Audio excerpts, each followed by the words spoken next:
Carlos Sastre launched an uphill assault, and no rider could answer.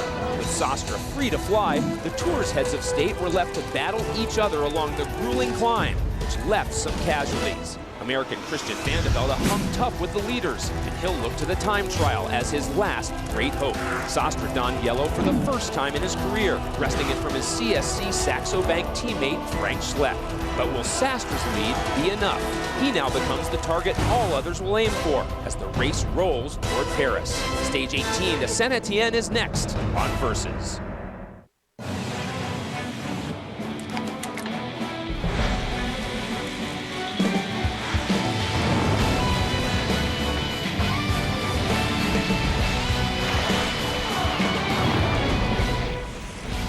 The last time the Tour visited Saint-Étienne that year, it was Lance Armstrong who cemented his status as the greatest rider in Tour de France history. For the peloton today, it's about cementing their status in the standings. We expect the GC contenders to let others fight out the day.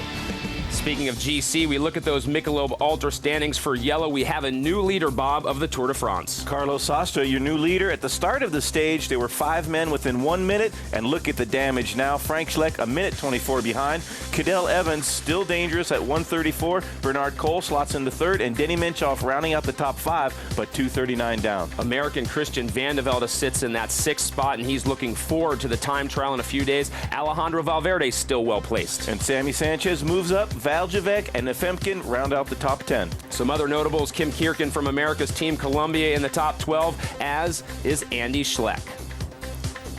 Hello, everybody. We welcome you to our Saab pre-race show. At the end, of course, the mastermind of Lance's 7 Tour victories, Johan Bruneel. Next to me, the one and only Bob Roll, and I'm Craig Hummer. Well, guys, this is the day after the Alpine stage. You would expect a little bit of letdown. So, Johan, as a manager, as a director, how did you motivate your team on a day like today? Well, in the case of CSC, of course, they are very happy with the result. They kept the jersey. They extended their lead. And they have the guy they wanted, probably the best time trialist of the 3 in front with Carlos Sastre. And today is basically a day of maintaining. They'll have to work. They'll have to control the bunch. But they're really looking forward to the time trial now. They've definitely celebrated a little bit yesterday, but it's all about the time trial on Saturday. Bob, as a rider, is today one of those days where you just grab your lunch pail, punch the clock, and get on the bike? Well, if you were me, you're just hoping you could survive on a day like today. You've come out of the mountains. You can breathe a sigh of relief. You could almost see Paris over the next horizon, but you have a very tough stage. It is a little bit like punching the clock. You check in, you get your musette, and then when you get to the finish line, you check out. But let's hope everybody gets through the stage safe and sound. Let's go back right now, a little less than 24 hours, and look at stage 17. We start with our Saab turbo attack. It has to be Carlos Sastre at the bottom of the Alp. The attack of the day for sure, perhaps the attack of the Tour also. Menchoff going with him. He couldn't maintain the pace, and there goes Carlos Sastre. The riders behind would never see him again until they saw him on the top step of the podium. That's your Saab turbo attack, but CSC tactically another good day. Pretty good day. It was Andy and Frank Schleck, Valverde saying, you guys go ahead, I'll just be back here watching, waiting. And they did throw in some attacks, but Cadel Evans was able to follow the yellow jersey, and I think that's what he set his sights on. And Frank Schleck, he had a good ride, but nobody could deny this man a great day for the Spaniard, Carlos Sastre. He wins his 2nd stage of the Tour de France. Carlos Sastre, the last time he won, he put the binky, the pacifier, in his mouth. Today, he honors the work of his CSC team. Pat Riley and Michael Douglas on the podium as well with Sastre. So a good day for those guys enjoying the sights and sounds of the Tour de France. But I guess the question to both of you, Johan, to you first, did CSC do all they could? I think they did. I think they have the result they wanted. Personally, yesterday, I think they could have done it a little differently, with probably Andy Schleck attacking the first. He was far down in GC, and if he would be able to go up the road and ultimately Sastre could drop Evans and Menchoff, that would definitely give them some more time. Do you agree? Oh, yeah, I agree. I think they did a great job, but tactically you have a lot of mountain opportunities. They might have left it a little bit too late. They counted everything on the Alp, and maybe Carlos Sastre's gap, he was 2:15 over Cadel Evans, but he already started with the 41-second deficit. And when you look at Cadel Evans' ability to time trial, maybe it wasn't quite enough. CSC, they were pulling aces out of the deck all day long. The others, let's see what they did. Well, they were left to react all day long, Bob. A lot of reactions going on. Here's Cadel Evans. Now, Sastre is up the road, and Cadel Evans knows he has to get as close to him as he can, and Denny Menchov was in a world of hurt. So the attacks by CSC, they did weaken the legs of Menchov. I think that Cadel Evans hung tough. Bernard Cole, it was an interesting question. Would he go for King of the Mountain points, or did he believe in his GC abilities? And perhaps that answer was answered. That question was answered. He went for the King of the Mountain points. Great day for Christian Vande Velde as well. He was on the attack on the Alpe d'Huez, and what a thrill it was to see Christian Vande Velde, the American in the Tour, attacking the lead group with the yellow jersey on the Alpe d'Huez. He's told Robbie Ventura day in and day out that each day of the Tour is a new one, and of course, a couple days ago, he had that bad day. Yesterday, he righted the ship, so to speak. So, much the same way we talked about CSC, Johan, and how they played their cards, in terms of the guys that we were just talking about with reaction, could they have done anything differently? Well, I think Christian did a great job yesterday by maintaining his position, and he had a bad day the day before. And we've seen that Menchov, I personally thought he looked great at the bottom of the climb. He went with Sastre, overestimated a little bit, and he was happy to stay where he was. So I think everybody was basically where they deserved to be, and ultimately with Cadel Evans setting the pace and trying to limit the damages. It really, in a lot of ways, now becomes a two-horse race, so to speak. There are two men that everyone thinks it boils down to. This is a great statistic, Bob, comparing Cadel Evans and Carlos Sastre in recent tours and how they've done in time trials. Well, the cruel reality of the Tour is nobody can hide from the individual effort against the clock. Evans loves it. Sastre, he's trying to love it. That hasn't happened yet. If we look at the history of the two against each other in the Tour, we go back a year, Sastre lost 2 minutes and 33 seconds on stage 19 and 2 minutes and 47 seconds on very similar time trials to what we're going to see on Saturday. In this year so far, he lost 1:16 in the first, and that was only 30 Ks long. So the first time trial could make a big difference in the overall. But I think Sastre is going to have a really tough time keeping that yellow jersey all the way to Paris. Well, Johan, also on that graphic, the 2006 time trial at the end, it looks very similar. Are there similarities? I think so. Sastre was second back then, and he was only 16 seconds behind the lead. And ultimately, he lost that podium. 1:34, it might seem that it's possible for Cadel. Personally, I think it is, but I honestly don't see Cadel Evans on the same level as last year. So if I was him, I wouldn't be too relaxed about it. The big question on everyone's lips, is there enough time in Carlos Sastre's pocket to ensure the win in Paris? And unfortunately, only time will tell. Well, it was Lance Armstrong's time trial here in 2005 that clinched his 7th Tour de France. Our pivotal time trial is a couple days away.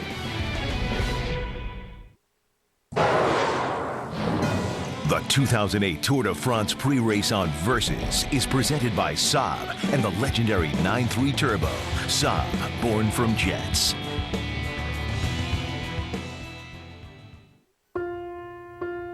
For the perfect balance of fuel efficiency and performance, we take energy from exhaust and recycle it. For the perfect balance of fuel efficiency and performance, we take energy from exhaust and recycle it. For the perfect balance of fuel efficiency and performance, we take energy from exhaust and recycle it. Turning repetition into joy. The efficient performance of the Saab Turbo.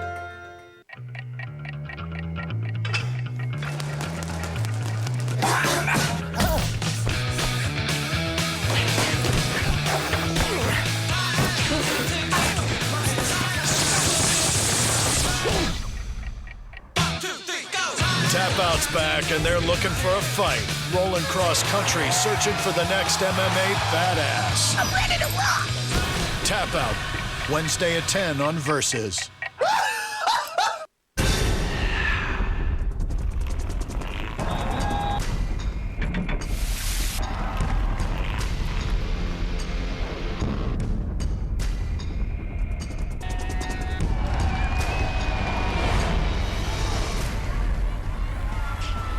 The world now knows there is a new man in yellow, Carlos Sastre. Same team, CSC, but a different member. Oscar Freire keeps green, Schleck still in white, and Bernard Cole fought hard all day long to stay in the polka dots. Hello again, everybody, and welcome back to our Saab pre-race show, guys. We are on the home stretch. Phil Liggett and Paul Sherwen join us yet again. And now, Phil, the big question I think for you is it still Evans' race to lose? Yes, I think it is, and I feel sorry if it is to be Carlos Sastre who loses in the end, because I quite like him. I think where he rode on Alpe d'Huez was an absolute tribute to the way he wants to win this Tour de France. He's never worn the yellow jersey before. That's his first pleasure, but I don't think he can win the race. CSC's tactics, could they have done anything different, Paul? I think they probably could have done a few things differently. They could have tried to sacrifice Andy Schleck and sent him away earlier on, and then used him as a springboard to maybe catapult Frank Schleck forward. But, you know, it's difficult on the day, and I think at the end of the Tour de France, we'll have to say that Team CSC were the moral victors if they don't win this Tour de France. And that's not a given, because you never know just what the yellow jersey is going to do to Carlos Sastre in the final individual time trial. Theoretically and mathematically, Carlos Sastre should lose this bike race. But you know what? Sometimes the theory doesn't always work. Well, Bob, we're out of the Alps finally, and now, as I mentioned, the home stretch of the Tour de France, only 4 stages left to go. 2 transitional stages, which you would think are probably breakaway opportunities. I think that they're great opportunities for some of the riders way down on the overall classification to get in a breakaway. CSC knows what they need to do the next couple of days and just ride a steady tempo, not let any of the GC men go, and go ahead and let the big breaks go. So it's anybody's bike race for the next 2 days, and that provides us with some very exciting racing. All right, well, let's go to the map, Paul. Take us through today's road stage. Well, there we go. We're going to leave the Alps on our shoulders this afternoon as the riders move away from the famous little town of Bourg-d'Oisans. And I'll tell you one thing, it's not actually an easy race route this afternoon as they make their way through the outskirts of Grenoble and past Villard-de-Lans to finish in Saint-Étienne. And I'll tell you one thing, that little climb down towards the end is rather difficult. It's a good route for a long attack today. It's a long day, 122 miles. We leave Bourg-d'Oisans for Saint-Étienne, about the distance between West Palm Beach and Key Largo. It's the 24th time they've come to what is the cycling capital of France, because this used to be the epicenter of the bicycle industry. Not so much now, of course, but there is a great cycling museum here. Paul, CSC, let's stay with this theme. Could they, should they attack again? I think, you know, if they feel as good as they say they did, Andy Schleck said he felt great, Frank Schleck said he felt great, there's a very difficult second category climb towards the end. The big problem is, I don't think Cadel Evans has got a strong team around him. I think if you're going to win the Tour, you've got to go for it. They've tried everything throughout the Tour de France. Why not again today in Saint-Étienne? You see, although there's minutes on the GC, we're actually still talking seconds here. Seconds that Sastre needs to hold himself in the time trial. So if he can gain a few more seconds over Cadel, then Cadel won't be able to fight back in that time trial. So I think they've got to go for it. Seconds are important out on the road, but points are important here on the desk. Our Saab performance predictions time, and Bob Roll steps to the front yesterday. Look Great at that, job, Bobby. 4 points for the Blob Star, no points for anybody else. The Americans sitting 1-2 all of a sudden, gentlemen. It'll be a first, but I think we're in trouble. Absolutely in trouble. Yeah, who gets to pick first today? Well, I believe it's the man to your left. The headache again then. I don't know. My man who got me out of a real mess this year was Oscar Freire. He finally delivered. 3 days I picked him. The 3rd day he won. It's a typical race for Oscar to triumph in today. He's a strong, great all-round bike rider. The trouble is, I think a breakaway might spoil my day, but if they come down anywhere like together, Oscar Freire will certainly win today. He's my man.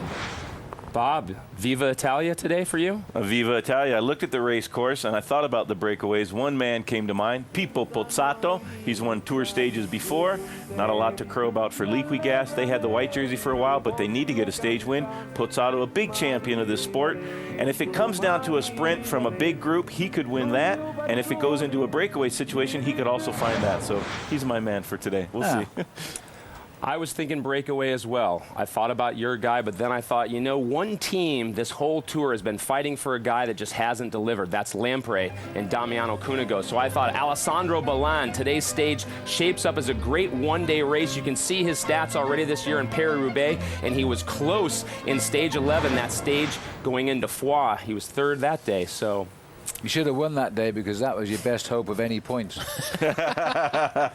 Last pick, my friend. Well, I was just thinking about the fact we've been talking about a big attack today by CSC trying. So if there is an attack by CSC and they do try to break the race apart, there could be a large group coming down to the finish. And one man who I reckon has ridden pretty well through the Alps, he didn't have a great passage through the Pyrenees, was Alejandro Valverde. You know, he's a man who's got a great turn of speed. And if it is 25 or 30 guys come together on the road down here into Saint-Étienne, Alejandro Valverde is going to get me over the top of Bob, but not anywhere near as close as the top Now, speaking of Bob Roll, you were crunching some numbers earlier today with this whole Saab performance predictions thing. What did you figure out? I have to win every single race, the last 4 stages to overhaul Mr. Craig Hummer. If I don't get second or better, it's all over but the crying. Bob retires today then? All right, well, we'll see what happens. Of course, if you want to make your own Saab performance predictions, you can always log on to versus.com and try to better the magicians here. Well, Saint-Étienne has seen some great champions over the years, including one of France's heroes, Bernard Hinault. Who will be the hero today? The 2008 Tour de France pre-race on Versus is presented by Saab and the legendary 9.3 Turbo. Saab, born from jets. There are 6 billion of us. We don't always agree, but for a few shining weeks, we set it all aside. We come together. We forget all the things that make us different, and remember all the things that make us the same. Visa, proud sponsor of the Olympic Games, and the only card accepted there. I first saw this one when I was traveling through Prague.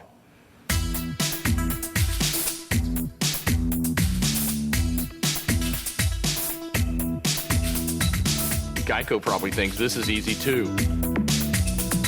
Dancing is good exercise. It works my glutes.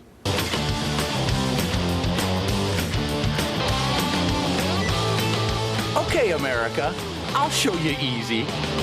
So we got to sit up for 3 hours. And we went to buy carpet at Lowe's. Turns out they got this great new way to buy carpet. So easy. We went for the Berber. And cranberry? With a 20-year warranty. Isn't that great? So do you want to see a movie or what? You bet. New Lowe's Carpet 123. Just pick your style, your color, and your warranty. So you're all set. We're done? We got a sitter. Lowe's, let's build something together. Nivea for Men body wash, huh? Dude, who uses a body wash to get clean? If the babes can't smell from here, I'm not interested. And the name is gonna dominate. I dominate. This won't increase my ability to mate. They need to feel me, they need to hear me, they need to see me. Above all, they gotta smell me, you know? They need to be attracted somehow. Doesn't dry your skin, doesn't reek. Isn't that the point? Finally, a body wash for grown-ups. New Nivea for Men body wash has a fresh, subtle scent and is good for your skin. Works for me. Nivea for Men, what men want. The best part about it is the adrenaline.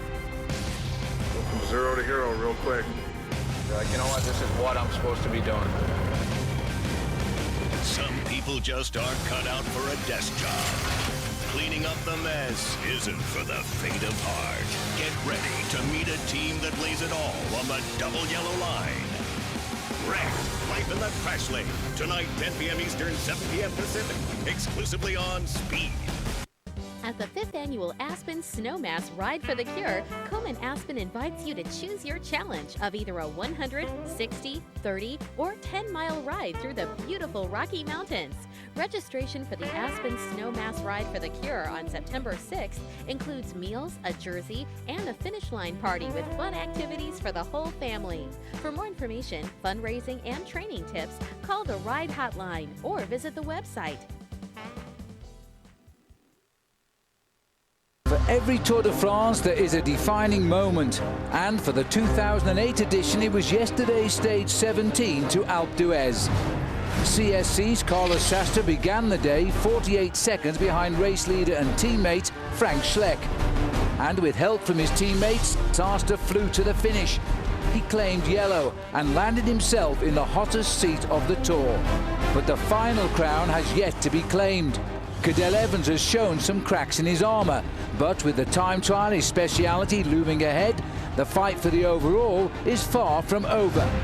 4 stages of this year's Tour remain, and with danger always lurking around the corner, no one's ride into Paris is ever guaranteed. First, the peloton must face today's ride to Saint-Étienne, and with a day of critical climbs and dangerous descents, the riders must remain on full red alert. Join us as the story of Stage 18 unfolds. It's up next on Versus.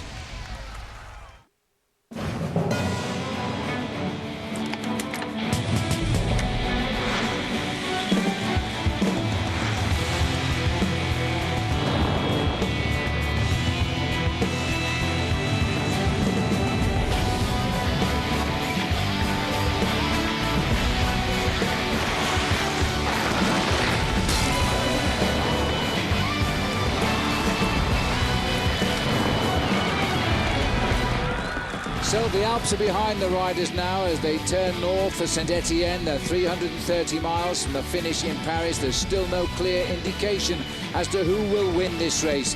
Another beautiful day, around about 82 degrees Fahrenheit. And the crowd here in Saint-Étienne are ready for the arrival of the Tour de France. It's going to be a most interesting day, posing the question, who is or who are the pretenders for the yellow jersey? Hi everybody, welcome back to our live coverage here on Versus Phil Liggett with Paul Sherwen. Yes, we've seen another great stage of the Tour yesterday. We've now found our 7th leader of the Tour de France. Paul, there's still no indication as to who will win this race, but Carlos Sastre has laid claim. He certainly has. Don't forget, Carlos Sastre, Phil, is a very solid bike rider. He's been around for a couple of years. He's finished in the top 10 overall at the Tour de France on 5 occasions from 6 appearances. In 2006, he finished on the podium in 3rd place overall. And I tell you one thing, don't ever forget that he's actually now, with his victory yesterday, got himself 3 stage victories at the Tour. But what the Alps didn't do was tell us who is going to win the Tour de France. We thought it would have made the final decisions. We'll be open now by many minutes, but that is not the case. One thing is certain, though, this man has finally got his hands on a yellow jersey in a Tour de France, something he's never had before. But there is still no indication to say he is safe all the way to Paris, Paul. Let's have a look at the standings amongst these men we've talked about now for almost 3 weeks. There's nothing in it, and on today's stage, it is a difficult stage, one they must be very vigilant. I think so, Phil. If you look at Carlos Sastre, he leads his teammate by 1:24. He leads Bernard Cole by 1:33. I have to say, Cadel Evans looks very dangerous in their 4th place there at 1:34. And after all, with the time trial looming, I think everybody else knows today, Phil, actually is a time to possibly get a little more time back.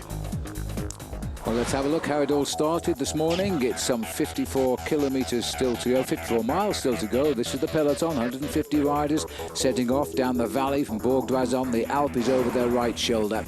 And early on there was a crash, and not a nice crash at all. On the right there is Damiano Cunego, his face hitting that wall, and he sat on the road here for a full 7 minutes while the medical people patched it up. And I can tell you, currently, escorted by 3 teammates, he's over 20 minutes behind the peloton. Then came the first sprint. It was in Grenoble itself, with Frédéric Pichot and Bjorn Schroeder and Stefan Ogier slightly ahead of the field. You know, these riders got pulled back into the fold, and there was a fresh attack. This time it was Carlos Barredo of Team Quickstep, very rapidly joined by Marcus Burghardt, and they were lining themselves up, Phil, for the first climb of the day. Nothing like the climbs they've seen so far. It was a 3rd category, and a 3-man chasing group formed behind, of course, with Michael Astroloa in there as well, Romain Felu, and this looked like being a serious move. Once they got to the climb, though, it was Carlos Barredo who was the strongest, and he went over the top in 1st place. So Barredo was the man that threw the gauntlet down. He got away at 68 kilometres into the day of 196 today.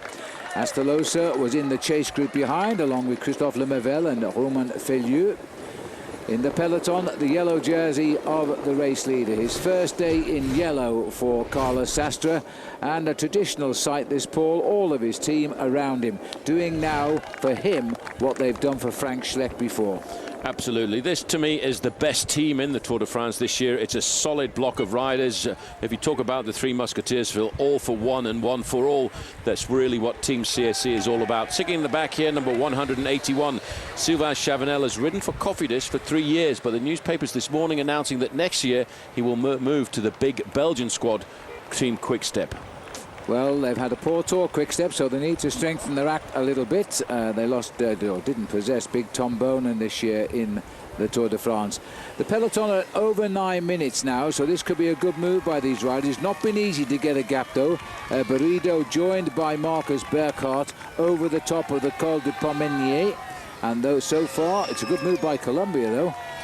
Yeah, it's a very good move by Columbia. I think now that they don't have Mark Cavendish in their team anymore, he pulled out of the Tour before the big Alpine stages, and of course Kim Kirken, who's fallen away a little bit from the top end of the overall classification. It's kind of up to them, Phil, to look for these breakaways. These 3 chasers are still a long way down at 3.5 minutes, but just a slight correction. Damiano Cunego is 10 minutes behind the main field. He's 20 minutes behind the front end of the race, so he's still struggling along, and I have to say it's a very courageous thing to do that Damiano staring at what Damiano Cunego is doing at the moment, Phil. He's severely injured, he's quite hurt, and he's trying to keep himself in the bike race because more than any other bike race in the world, a professional cyclist does not want to abandon the Tour de France. And certainly Damiano doesn't quite clearly want to do that. 3 teammates have gone back to help him, but the elimination time is based on the winner's time, and the winner at the moment is the leader at the moment is 20 to 21 minutes ahead. Elimination today, on the rough calculation, we don't know until we know the final average speed for the day, will be around 33 to 35 minutes.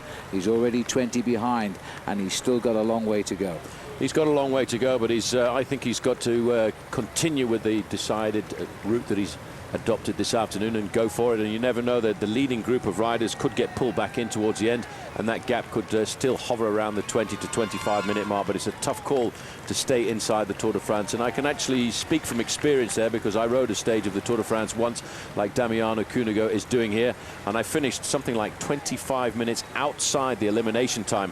And in fact, the organisers decided, because of the courage that I'd shown on that occasion, they kept me in the Tour de France, and I'm hoping that that's what's going to happen to Damiano Cunego here this afternoon. Well, we'll find out, of course, by the end of the day. This is the Lotto team. They've been to the back of the field with number 1, Cadel Evans.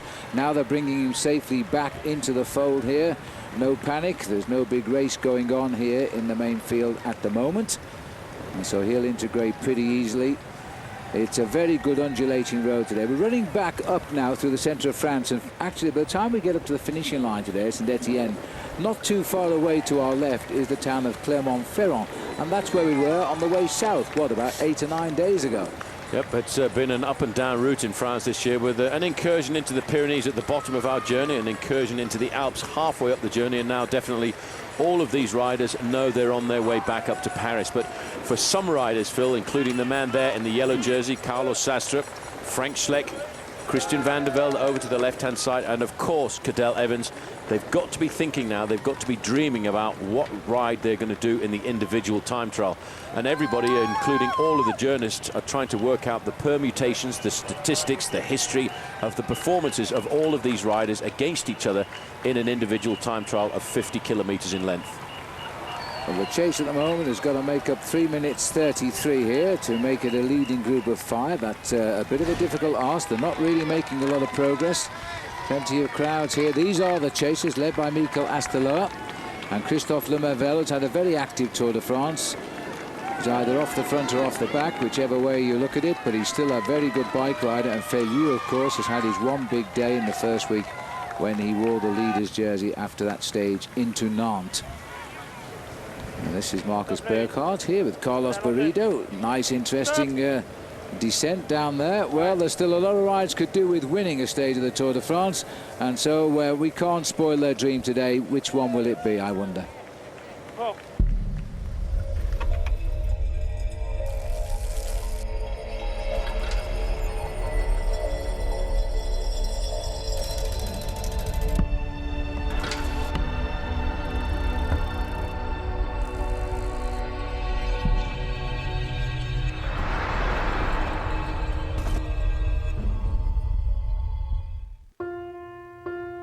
For the perfect balance of fuel efficiency and performance, we take energy from exhaust and recycle it. For the perfect balance of fuel efficiency and performance, we take energy from exhaust and recycle it. For the perfect balance of fuel efficiency and performance, we take energy from exhaust and recycle it. Turning repetition into joy. The efficient performance of the Saab Turbo.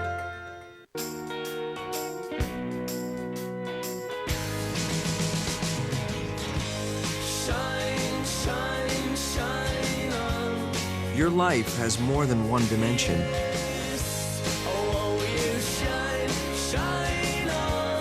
So should your beer. Michelob Ultra, with just 2.6 grams of carbs and 95 calories. It's not just a great tasting choice, it's a smart one. Live life to the ultra. What would you do if I sang out of tune? Would you stand up and walk out on me? Lend me your ears and I'll sing you a song, and I'll try not to sing out of key. Oh, I get by with a little help from my friends. Yeah, I'm gonna try with a little help from my friends. Oh, I get by with a little help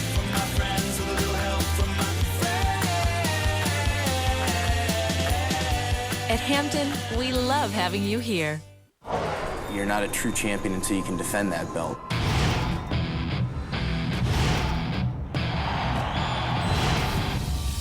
I worked too hard for this moment to just give it up. For someone to beat me, they are going to have to absolutely pummel me. This is where I shine. I'm as good as I've ever been, and I'm only getting better.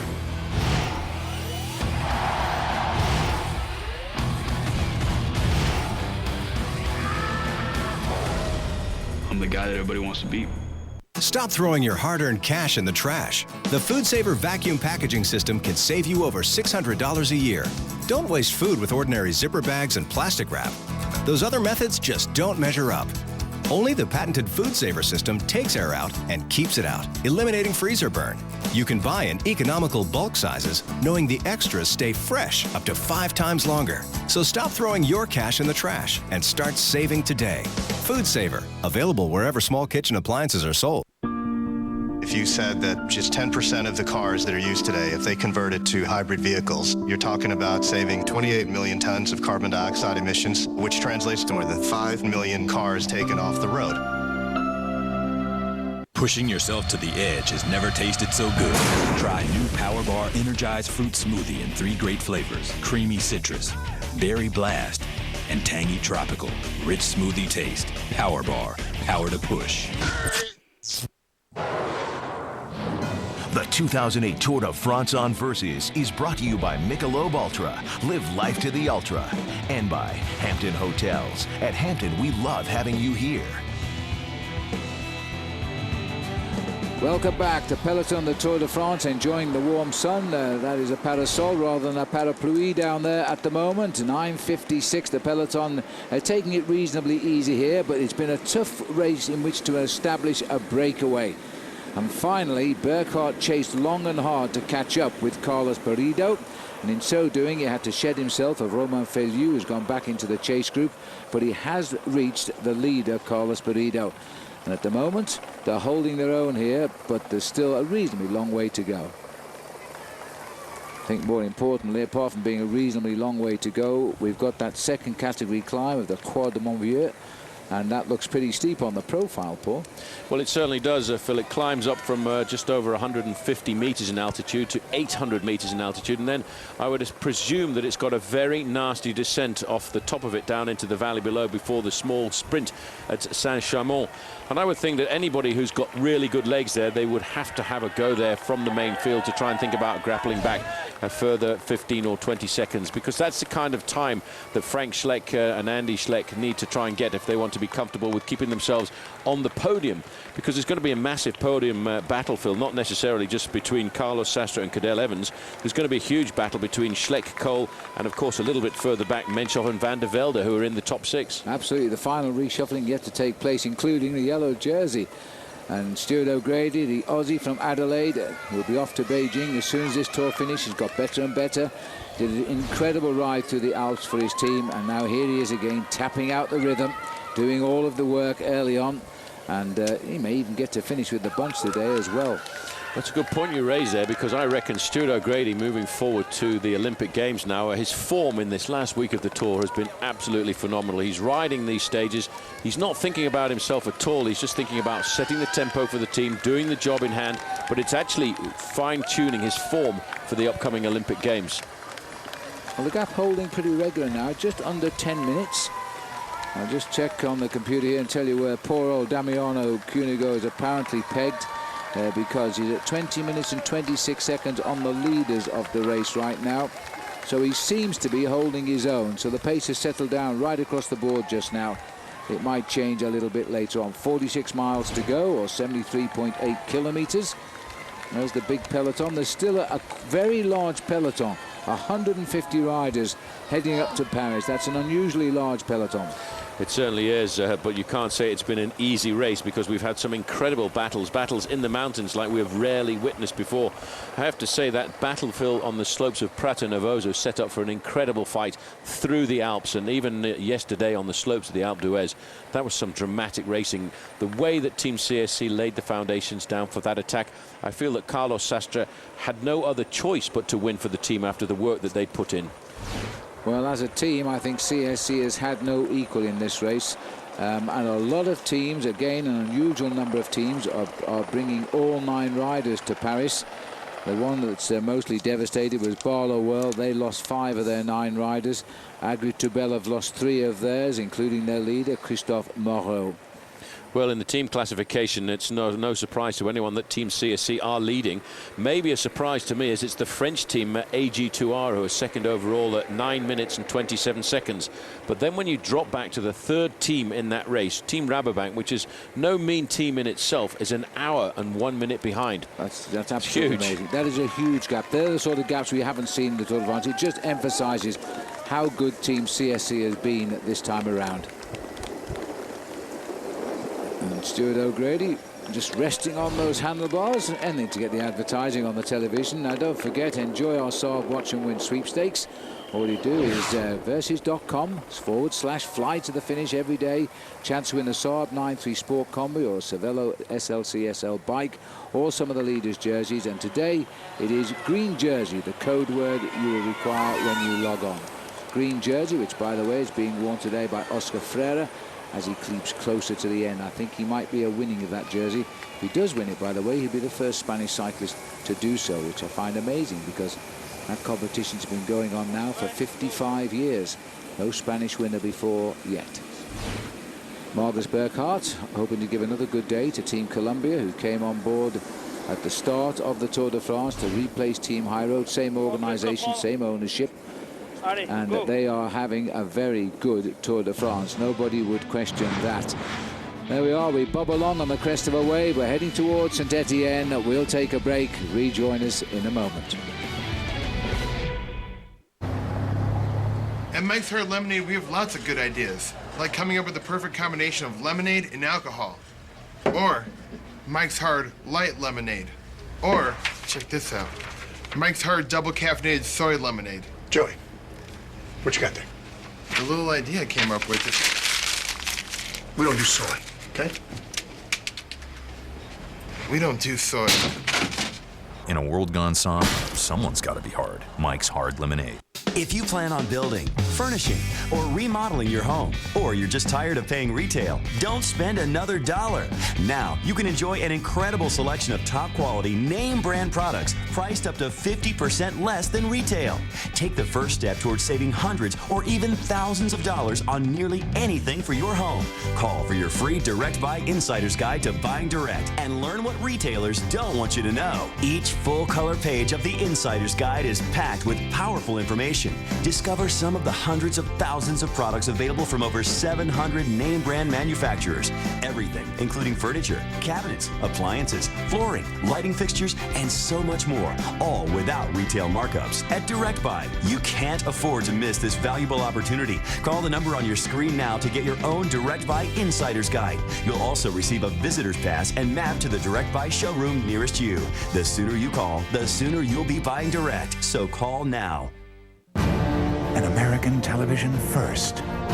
From the creator of Survivor, The Contender Muay Thai. Premieres next Thursday at 10 on Versus. Back by popular demand, it's Carino's 2 Can Dine for $19.99. Choose 2 entrees like our Bowtie Festival Chicken Fettuccine and Carino's own Skilletini, a sizzling skillet filled with chicken or sausage, marinated onions, bell peppers, and spaghetti in our own spicy marinara sauce. It comes with unlimited soup or salad and fresh bread. To top it off, you each get a new mini dessert like our tiramisu or Italian chocolate cake. It's the 2 Can Dine for $19.99. Only at Carino's. Food, fire, fun. He's a fraud and a liar. You shouldn't have told anybody that. You haven't thought this through. Who knows why people do what they do? The #1 show to watch this summer is on AMC. How could someone do that to the person that they love? Golden Globe winner, nominated for 16 Emmys. Mad Men premieres this Sunday night at 8, only on AMC. It's a grueling aspect of the tour because it's really psychological and physical. Teetering on that red line can be as short as 7 minutes, or it can go up to an hour. Some people take it as easy as they can. Other people are just absolutely butchering themselves. If you just go a little bit too far, then you blow the engine. Welcome back, and after the last stage of the tour is over, the next stage of Versus Red, White, Black and Blue Summer will begin. First, July the 30th, the boys are back with Season 2 of Tap Out. Then, for the first time on American television, Versus premieres the contender Muay Thai. And then on August 3, 3 champions put their belts on the line in a night of live world extreme cage fighting from Las Vegas. That's Versus Red, White, Black and Blue Summer. It rolls on July 30. As we now look here with the 2 leaders, Carlos Barredo, while Marcus Burkhardt's gone back to the Columbia team car there for a chat and has rejoined the race. There he is. He's the Team Columbia's man in the break today. And Barredo's been a very active rider, but he seems to have been on his own on that quick-step team this year. He's a climber who seems to adapt nicely to all sorts of terrain because he's on basically a Belgian team that is a team built around the flat, fast men. They don't have a real climber. This man can do it all. And seems very happy. It's unusual for a Spanish rider to really settle into a Belgian setup. Different way of life, of course, but Carlos seems to enjoy it. And there he is, tucked in now behind Marcus Burkhardt there. I think we can go down to that team car now and just see what they're saying to one another. And Brian Holmes, the man behind the wheel today, I think. Adam, come down here. You have a clue how Kim's is doing? He looks okay. We believe, Adam, we believe they're gonna go fucking fast up the last climb. They're gonna attack. So try to make him start at the front, okay? What he's saying we believe there, the Spanish gonna attack. Okay? He's talking to Adam Hansen. One more.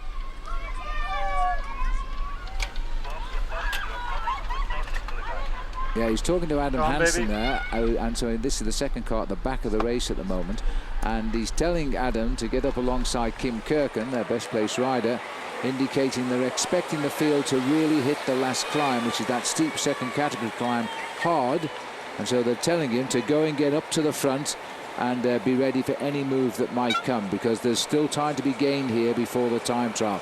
So it's quite an obvious tactic, protect Kim Kirken on that last climb. Hopefully get him in the front split should it split. So that'll be interesting. There's the Plan Grand Vitesse down there. That'll do 150 miles an hour. I don't know if you just noticed the TGV shooting by there, Phil. 300 kilometers an hour is the average speed. That's 180 miles an hour, but it has been tested in land speed records, and it recorded 530 kilometers an hour, which is about 320 miles an hour. And you can still drink a cup of tea without spilling a drop. I've been on it. It's fabulous. I've actually sat in the cab of the train, Paul, with Laurent Fignon, who won the Tour de France twice. Very privileged position. Yes, and you know, you're going through the station so fast, it is actually impossible to read the names of the stations you pass through. Well, that's one thing I can say I probably did before you did, because in 1985 I sat in the cabin. Well, they're very slow in those days. I sat in the cabin at the end of the Tour de France as I was voted the most affable rider in the Tour de France by the riders. Now, when I went back to read the voting, it turned out that most of the Belgian riders had voted for me because they didn't understand what affable meant. Oh, dear. With the 2 leaders today, just to confirm, you're just joining us, Carlos Barredo was the initial attacker at 68 kilometers. He was caught by Burkhardt just over the top of the Col de Palmier, which we went through at 78 kilometers covered. And now we're at 66.5 kilometers from the finish. And the gap on the peloton may be 10 minutes, but they're being chased by a group of 3 at around about 4¼ minutes. And poor old Damiano Cunego, who came into this race as a pre-race favourite but has never lived up to that tag, has had rather a nasty fall on his chin. And I'm sure he will need stitches when he arrives at the finish, but he is riding with 3 teammates 22 minutes behind the leaders at the moment and running the risk of being eliminated. He's good at the moment. We estimate he'll need to be in before 35 minutes ticks by to not be eliminated. Poor old Jimmy Casper, the sprinter yesterday, he was eliminated at the end of the stage up to Alpe d'Huez.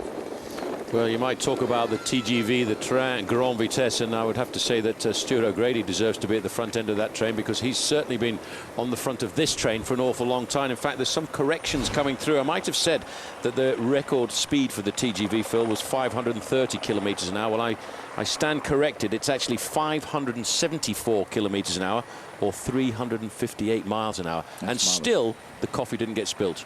It's a great way to travel. I was on it this year to go to the Dauphiné Libéré from London right down to Avignon.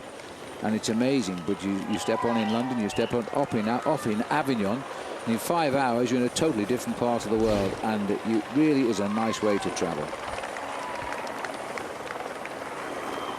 There's the peloton, all peeling back together again as they rejoin the chase back here. The gap's 4:15, peloton at 10:26. Poor old Cunego at 22 minutes and 5 seconds. We wish him luck. We'll take a break. It's gonna work. Why don't they go up? Let's go. Dad? It's time. You'd be a really nice catch for somebody. Please? Just for Men takes 5 easy minutes, targets only the gray hair, and can start something great. For my girls. Yes!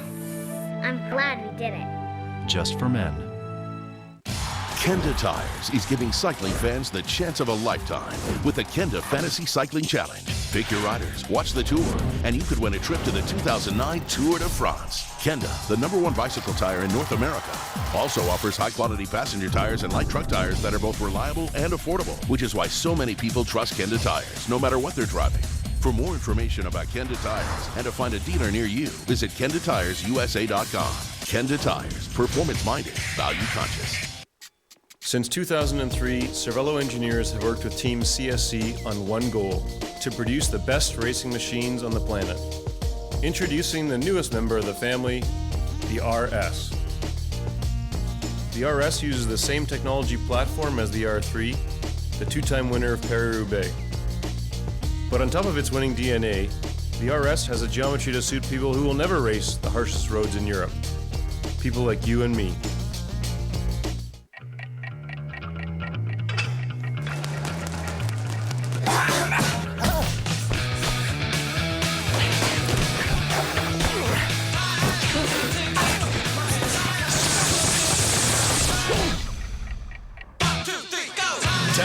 Back and they're looking for a fight. Rolling cross country, searching for the next MMA badass. I'm ready to rock! Tap Out, Wednesday at 10 on Versus. For the perfect balance of fuel efficiency and performance, we take energy from exhaust and recycle it. For the perfect balance of fuel efficiency and performance, we take energy from exhaust and recycle it. For the perfect balance of fuel efficiency and performance, we take energy from exhaust and recycle it. Turning repetition into joy. The efficient performance of the Saab Turbo. The world calls us small business owners.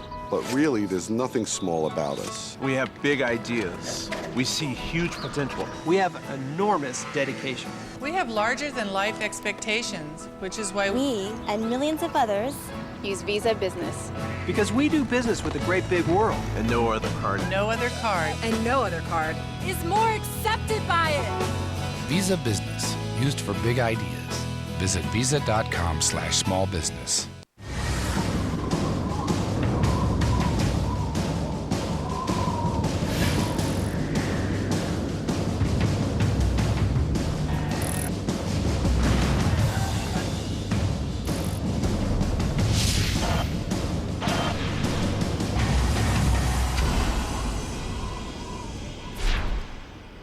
Let's take a look then at our Bourg-d'Oisans American standings. All 4 riders still pedaling serenely towards Paris. Van der Velde in 6th place overall with just a couple of days to go. A chance to improve on that as well. George Hincapie in 37th. Danny Pate 99th. And Will Frischkorn has had his great moments in this tour there in 140th. Well, we asked Robbie Ventura to chat with Matt White, the manager of Garmin-Chipotle this morning, see what the plans afoot are there. Christian's a ways off Menchoff for 5th place. The next 2 stages are pretty challenging. Will Garmin-Chipotle make an attempt to try to steal back some time before the TT? Honestly, I think it's impossible. I think CSC are too strong to let anyone in general go away in the next 2 stages. I see both stages I see is for breaks, but it's going to be very hard. I think we're going to just rely on Christian's time trialling ability on Saturday. I think, you know, he's capable of doing anything on Saturday. We don't know how good he can be, but it's those guys, a lot of those time trial guys, they're not super. They're not super the guys in front of him. So if they have a bad day and Christian has a super day, anything's possible. Best case scenario in the time trial, what riders do you think Christian can leap over? Bernard Cole and maybe Frank Schleck. Menchov's going to be very, very difficult. Evans, I don't think we've got not a chance at all. And Carlos is, that's going to be tight. That's going to be tight. It's certainly going to go down to the wire on Saturday because like there's a couple of very good time trials in there and a couple of guys that, yeah, they're not looking forward to Saturday, that's for sure. Thanks, Matt. Well, there's a fair assessment by Matt White. We've known him since he was a professional bike rider, and he knows what's got to be done to assess the final podium in Paris. And boy, if he gets his way, then we're going to see Christian van der Velde challenging for that third place finish. Be a tall ask of him, but I still think Christian isn't finished with this tour yet. He is a very good time trial rider. Well, as we continue our journey, there are the hills awaiting for the riders now. This is Mont Sévarou, the chateau of. Very, very nice indeed. 13th century going back. Originally it was a castle with 4 walls and 4 towers surrounding it, but a couple of the towers fell down. It's been the home to 7 families that ruled this area filled between the 14th and 18th century. And on the walls there are 7 different coat of arms, although it was originally bequeathed, it was later bequeathed to the town by one of the daughters of the original owners and the original families. Now, as you can see, just looking down there, they hold a lot of function in that area, and it really is quite a magnificent, beautiful place to stop off. It's been a lovely day for an outdoor function today because the sun is out, the wind is very slight, hot and sultry in central France here, over to, as we go north, to the right of Clermont-Ferrand, which was the area we had all those beautiful volcanoes, which they call puys, back in the opening week of the tour as we plunge south towards the Pyrenees. Sitting at the back of the field here, number 73 there is Matteo Bono as we go to the front, but he's waiting for news of his team captain, Damiano Cunego, who continues to drag his heels, but the computer still says he's 22 minutes and 5 seconds behind. And it's time to drum the race through town here by the look of it. The 2 leaders coming up, Marcus Burkhardt and Carlos Barredo. Sending the messages up the valley, I reckon. This is the peloton here, so we've gone back some 10.5 minutes to the peloton. I wonder how long they've been practicing that. The peloton hardly knows him now. There's an ostrich farm. No, this is not South Africa, or Oudtshoorn, which is the town in South Africa famous for the ostrich farms. They're all females, those, I think, apart from the chap on the left, and he fancies them all by the look of it as they trot along. We'll take another break. Rejoin us. The Tour de France making its way towards Saint-Étienne today.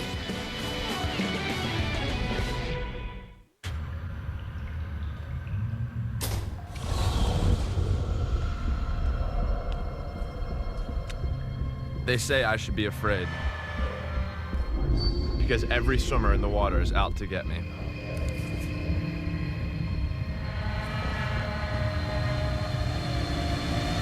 Fear is good. Power Bar. More fuel for more push. Nivea for men body wash, huh? Dude, who uses a body wash to get clean? If the babes can't smell from here, I'm not interested. And the name is gonna dominate. I dominate.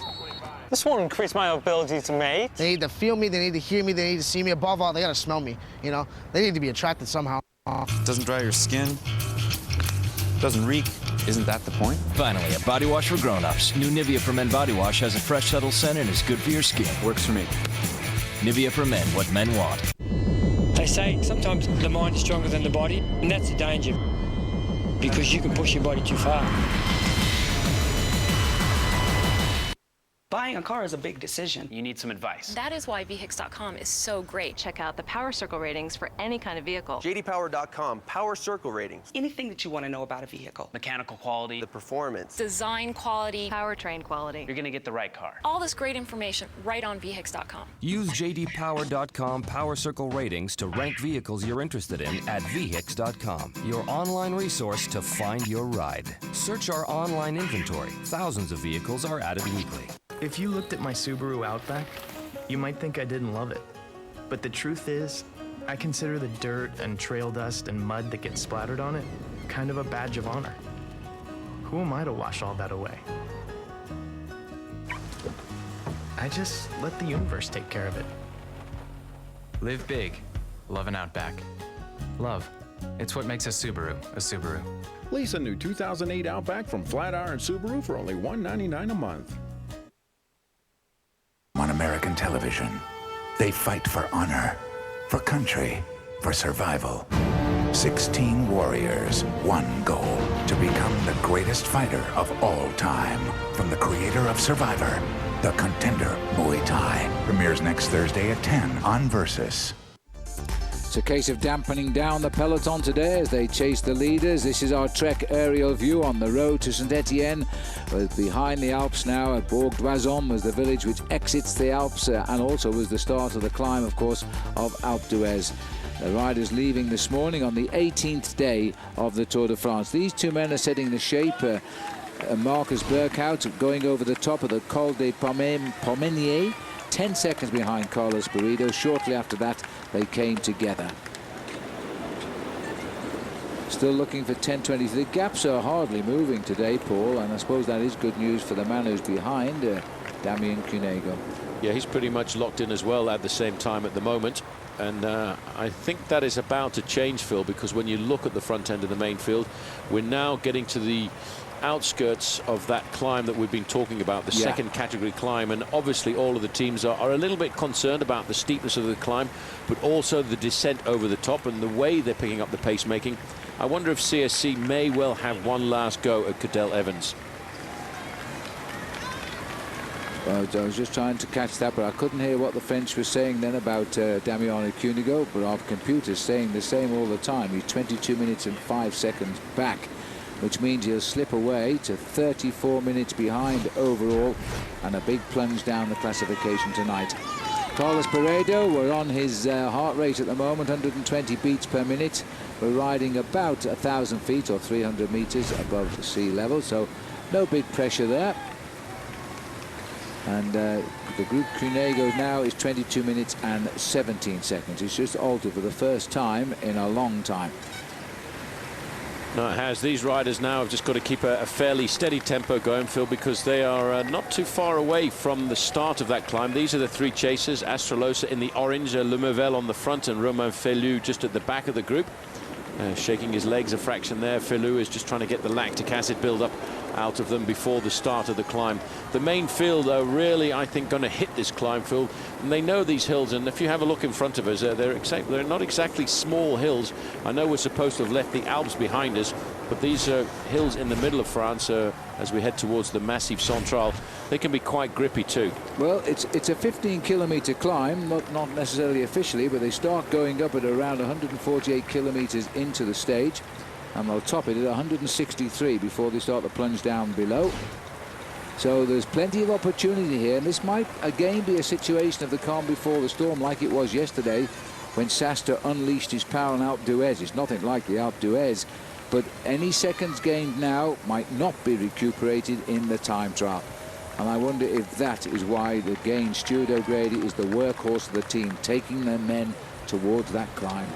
Well, it could be, but the difficult thing for a man like Carlos Sastre, Phil, is he's a pure climber. He can gain time on the ascent, for example, of a mountain like Alpe d'Huez, or on a climb like the other day when we went up to Plateau Nervoso.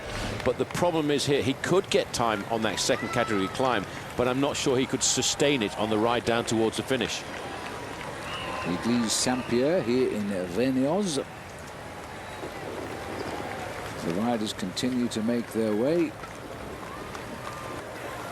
And as we look down from at the Let me remind you of our Saab Watch and Win sweepstakes. Versus.com/fly to the finish. Apart from the Saab 9.3 and the you can also win a yellow jersey and a polka dot jersey. The key word today is green jersey. Don't think you can win one of those, but that's all right. That's the code word you'll need to sign on today. Saab Watch and Win sweepstakes. Here's Stuart O'Grady. I'd love to know how many kilometers this rider has spent on the very nose of the peloton, working for somebody else. There's going to be some celebrations on Sunday in Paris if they do win the Tour de France, that's for sure. It's far from certain yet, of course, not with that long time trial to come on Saturday. Still, the race goes on. Well, we'll get a winner shortly, and see you soon. Why does this fisherman have a stringer full of bushes and branches? Because when you cast in tight places, that's what you catch. Not with Bullseye Fisherman Rod and Reel, the amazing new high-powered way to cast from any location in less than 1 square foot. Now everyone can fish from hard-to-cast spots where overhead casting is impossible, right where the big fish hide. Just pull, aim, and shoot to hit the target every time, because Bullseye's slingshot action delivers the bait right where you aim. It's so accurate, you can even drop a lure into a tin can. Bullseye. Look, good footing is critical when casting, but Bullseye requires no swinging body motion, allowing you to safely cast with precision from riverbanks, docks, and boats. And with this adjustable power control, you'll launch virtually any lure up to 90 feet. Drop, bump, or kick it. Bullseye won't fire until the two-handed safety latch is engaged. It's perfect for the entire family to fish together. Even elderly fishermen can now cast like a pro. So stop losing expensive lures in the trees and start fishing in those hidden spots right where the big fish hide. Get your very own Bullseye Fisherman Rod and Reel with multiple lure launchers for casting worms, top baits, cranks, and more. Everything seen here for just 2 payments of $19.99. But wait, call right now and receive the Top Secrets to Catching Fish DVD, loaded with tips like fishing 2 hours before a storm, plus a second DVD that shows you step-by-step how to tie the most popular knots. A $40 value free. Bullseye comes with a 30-day money-back guarantee. So start fishing and catch this incredible offer now for just 2 easy payments of $19.99. Here's your chance to order. Call 1-800-279-3226. That's 1-800-279-3226 to order the Bullseye Fisherman Rod and Reel. It's the amazing new way to launch virtually any lure right on target. Call 1-800-279-3226. Call now.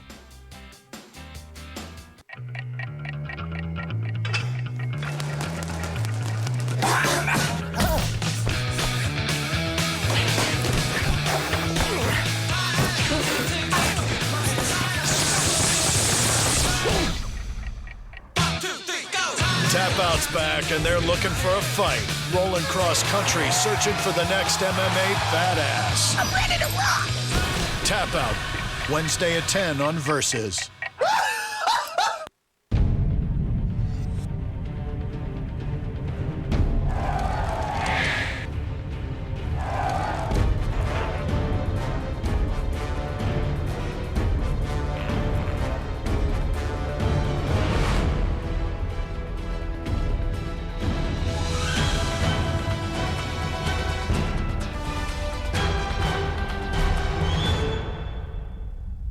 Yes, the second stage win of the Tour for Team CSC, but this was the one they wanted. Carlos Sastre on top of Alpe d'Huez yesterday. He took the lead away from his teammate, Frank Schleck, who he now leads in this race by 1 minute and 24 seconds. As the policeman here splits up the peloton, no change in the overall order.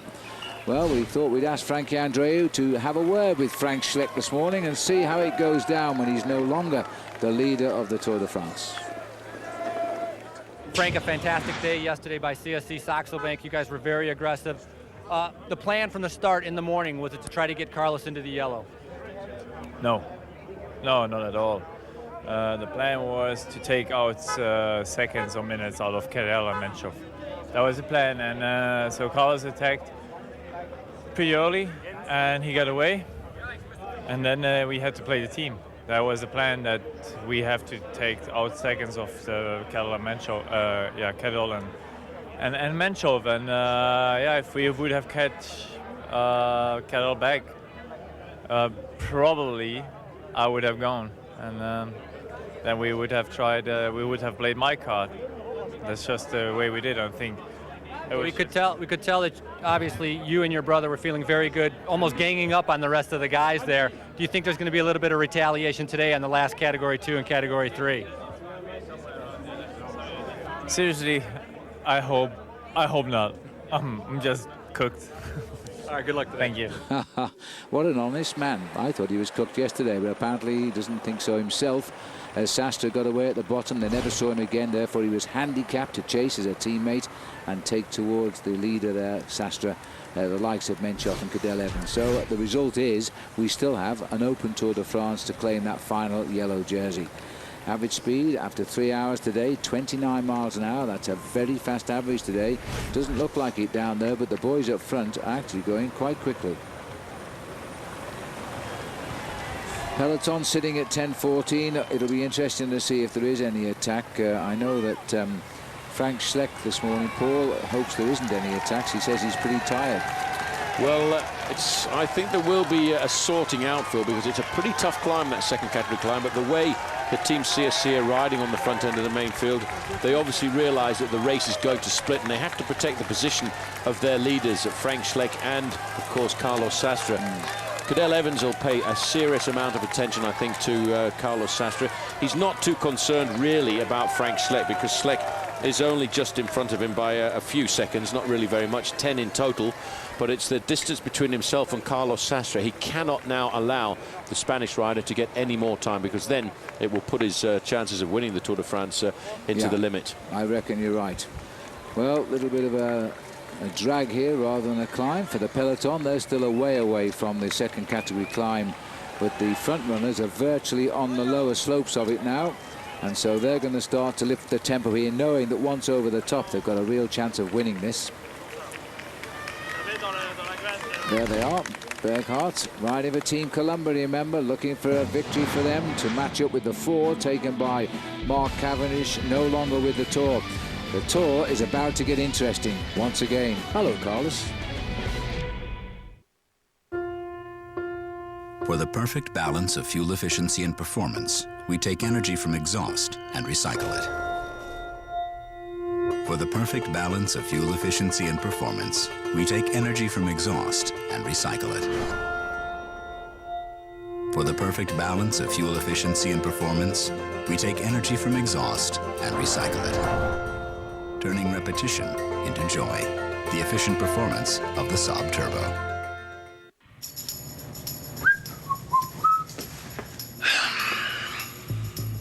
A lot of choices, huh? Tell me about it. Because you want a beer that's not too heavy. Yeah? But you don't want to compromise on taste, so... No, I don't. Just want that perfect balance. Budweiser. Oh, thanks, man. You know, they ought to pay you. Steer to help. You look so fine that I really want to make you mine.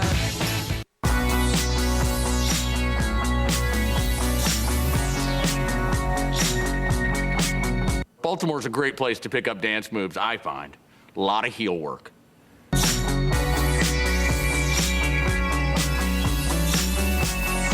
Jazz hands, anything with jazz hands. I do the hustle just like you. Geico probably thinks this is easy too. He's a fraud and a liar. You shouldn't have told anybody that. You haven't thought this through. Who knows why people do what they do? The #1 show to watch this summer is on AMC. How could someone do that to the person that they love? Golden Globe winner, nominated for 16 Emmys. Mad Men premieres this Sunday night at 8, only on AMC. Backed by popular demand, it's Carino's 2 Can Dine for $19.99. Choose 2 entrees like our Bowtie Festival Chicken Fettuccine and Carino's own Skilletini, a sizzling skillet filled with chicken or sausage, marinated onions, bell peppers, and spaghetti in our own spicy marinara sauce. It comes with unlimited soup or salad and fresh bread. To top it off, you each get a new mini dessert like our tiramisu or Italian chocolate cake. It's the 2 Can Dine for $19.99, only at Carino's. Food, fire, fun.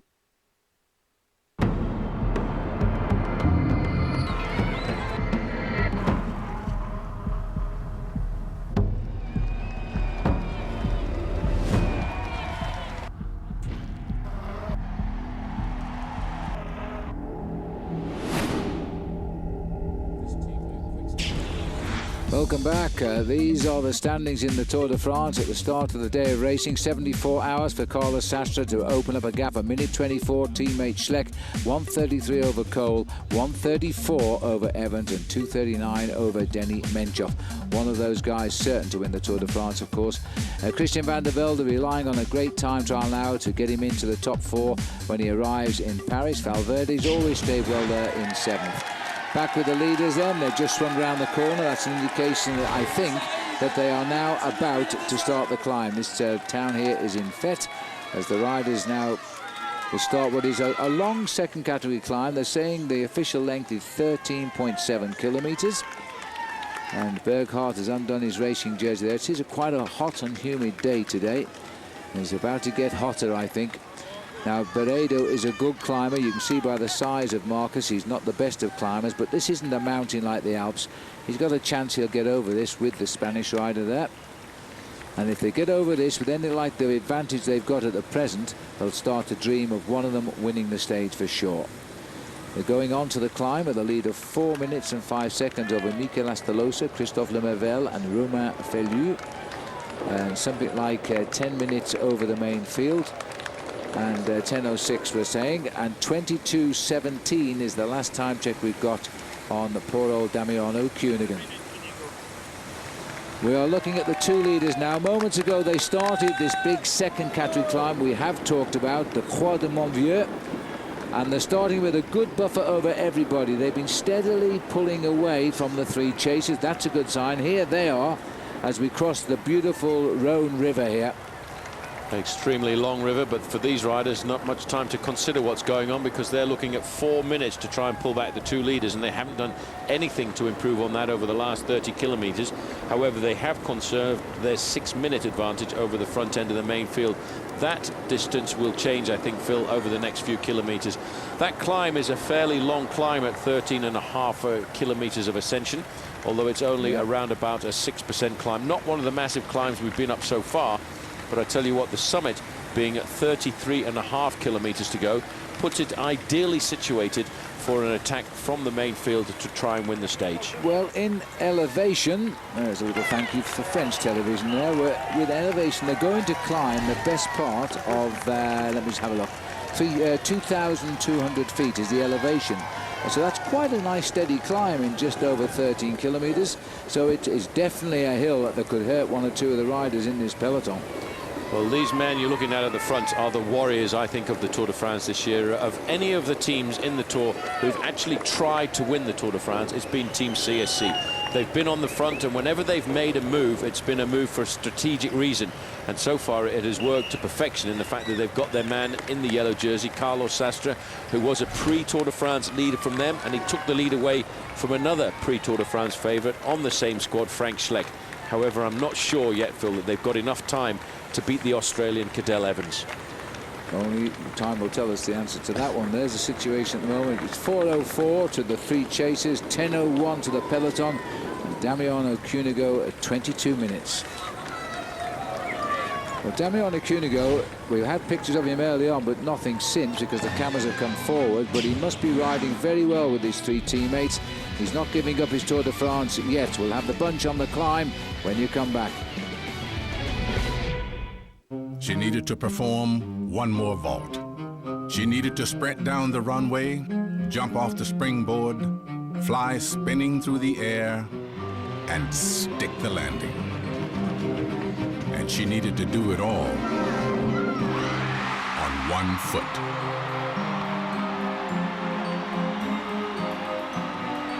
Visa, proud sponsor of the Olympic Games, and the only card accepted there.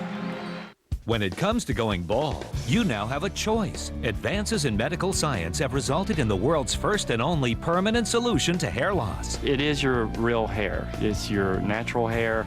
You wash it, you cut it, you swim with it. Bosley is the world's most experienced hair restoration experts, having pioneered virtually every major advancement in the art and science of hair restoration. I'm very satisfied, very happy with what I've done. This has got to be one of the best decisions I've made in my life, I'll tell you that. Bosley Hair Restoration is a relatively simple outpatient procedure. The results look completely natural, and it's affordable on nearly any budget. Call the toll-free number now to receive your free, no-obligation information kit that will help you decide if hair restoration at Bosley is right for you. You don't have to accept going bald. Do something about it right now. Call 1-800-304-8147. That's 1-800-304-8147. Call now. Time trials is an art form. It's a grueling aspect of the tour because it's really psychological and physical. Teetering on that red line can be as short as 7 minutes, or it can go up to an hour. Some people take it as easy as they can, and other people are just absolutely butchering themselves. It's so hard because it's a maximum effort. Tour de France is over 30 miles long. If you just go a little bit too far, then you blow the engine. Of all the numbers you encounter, along your journey to wherever you're going, you'll find there's one number you can always count on for a great night's rest. Super 8, now with free high-speed internet, free breakfast, and more. Super 8, see you along the way. When your engine's running clean, you feel it. And Pennzoil Motor Oil can clean out up to 15% of sludge in the first oil change. So change with Pennzoil and feel the clean. Not just oil, Pennzoil.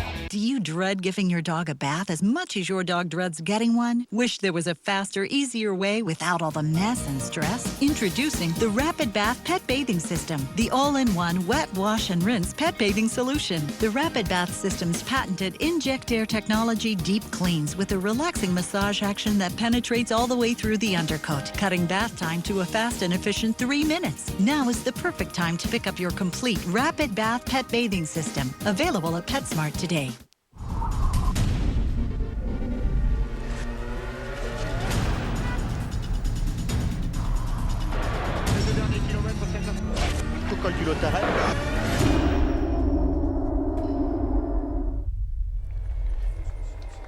Yes, Bernard Cole, the man who's wedged open the lead in the King of the Mountains competition. 125 points now.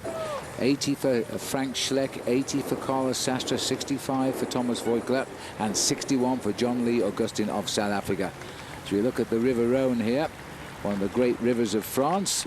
The riders now are approaching the start of the climb, and they're running it inside 10 minutes now. The gap has come down a little bit on the two leading riders. There's a lot of work to be done, and the question we're all asking is anybody going to try and attack Team CSC? And this is why the Team CSC tactics will be to keep the tempo high and discourage any attacks from the body of that field.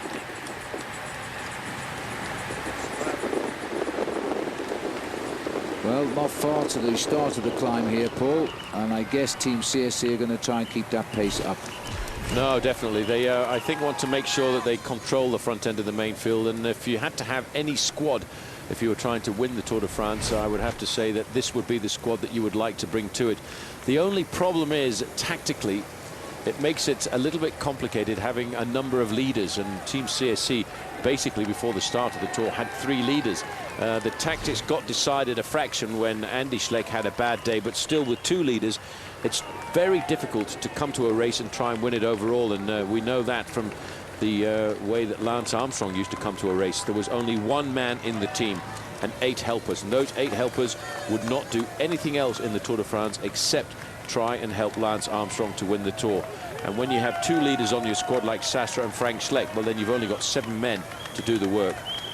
Mind you, Jens Voigt counts for 2, I suppose. I think he counts for more than 2 sometimes, that man. He's up near the front again as well, so he might be looking to push some pressure on as he gets onto the climb, as we dodge the traffic furniture here in the peloton, which is often the way to go. Bernard Eisel is the rider sitting at the back there in the blue jersey. It's his teammate Marcus Burkhardt is up front. Meanwhile, the man from Adelaide pushes on as Stuart O'Grady has done this incredible metronomic tempo riding at the front for mile after mile, or in his case kilometre after kilometre.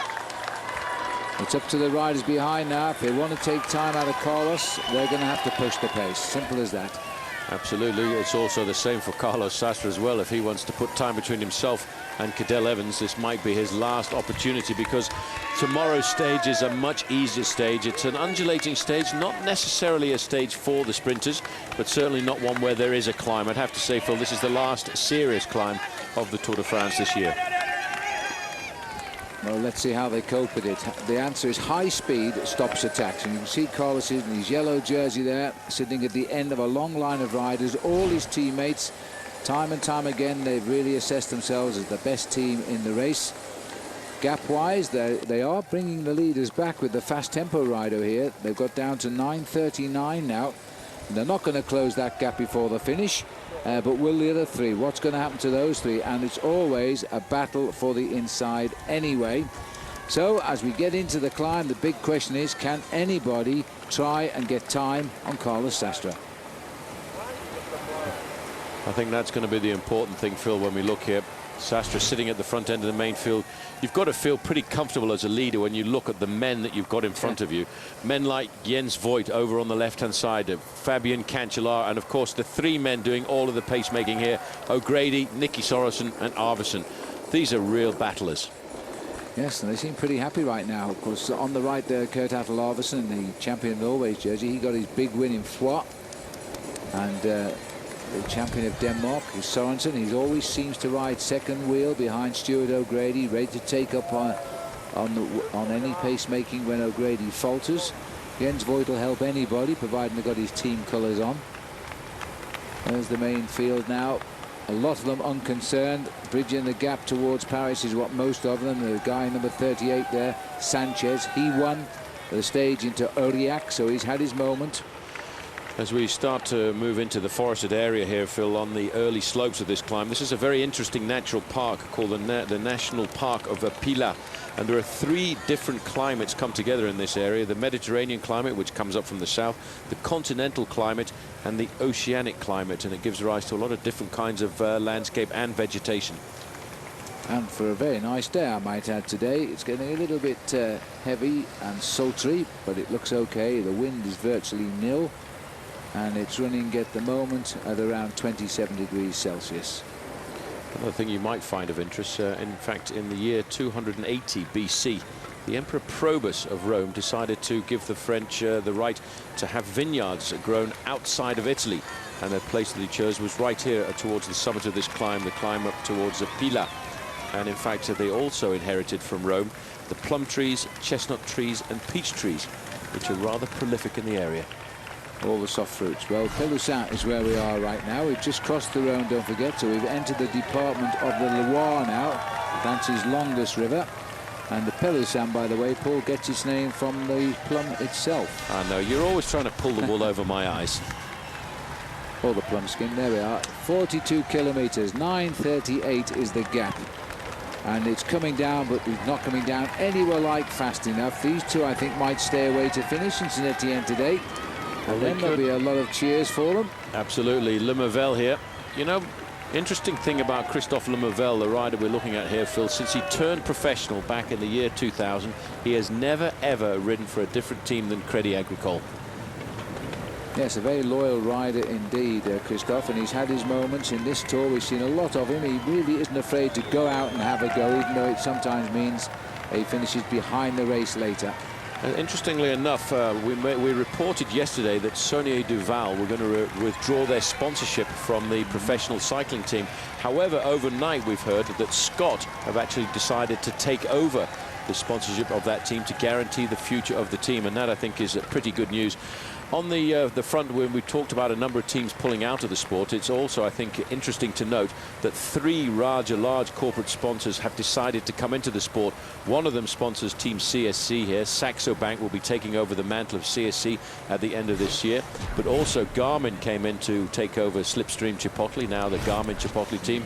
And, of course, Team Discovery. So a lot of people are looking still at cycling as a good sport to sponsor and to stay with for the future.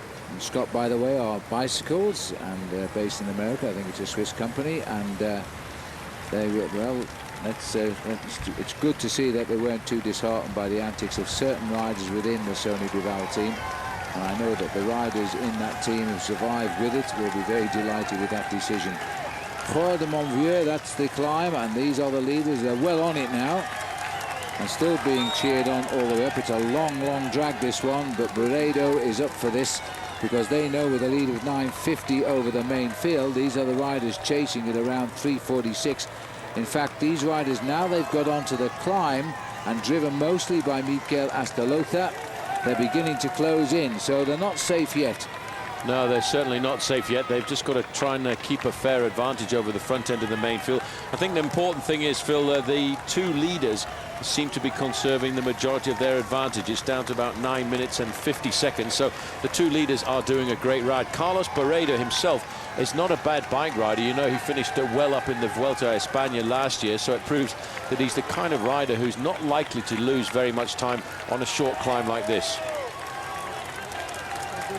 Well, they're about just on 2/3 of the way up, the two leaders now.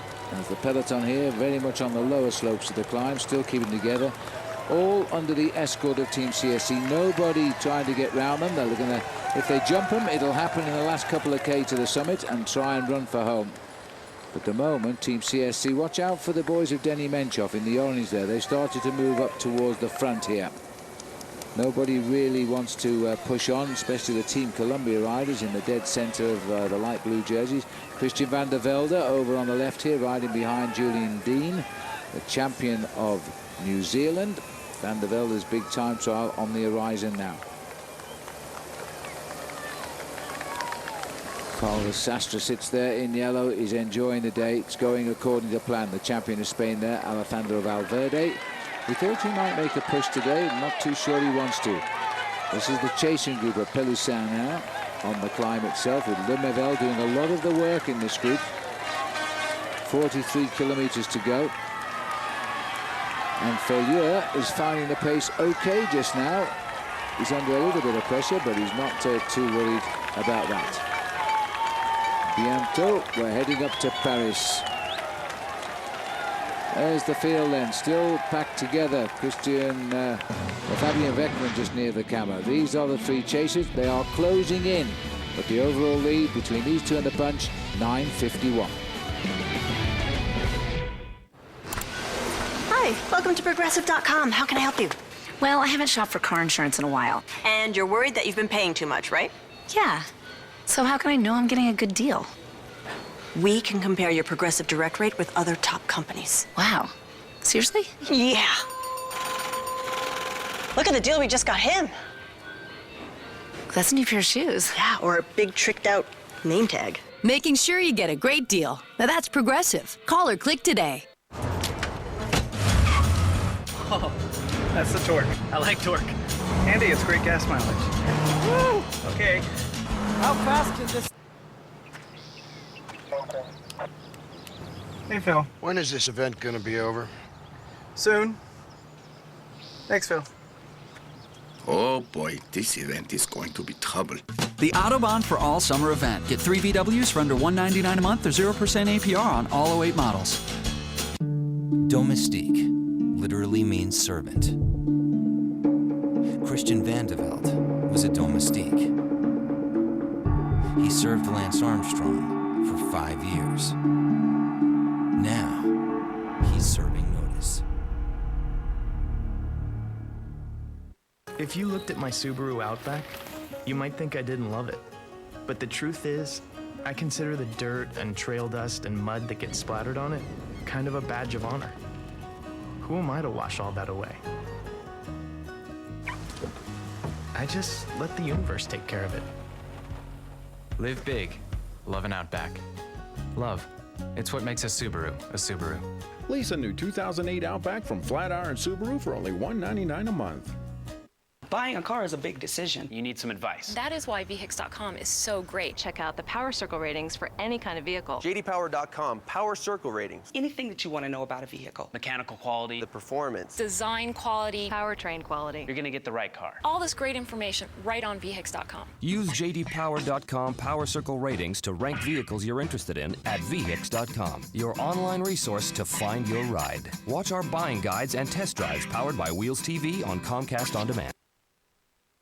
Television first. From the creator of Survivor, The Contender Muay Thai premieres next Thursday at 10 on Versus. Welcome back. Well, it's also time for another of Bicycle Magazine's Tour de France stages you can't miss, and of course stage 20 live Saturday morning, the Race of Truth, the time trial, July 26, 8 Eastern time. We will be in action, the last time trial of the Tour de France. And don't forget to visit bicycling.com's website as well and learn a lot more about the Tour de France.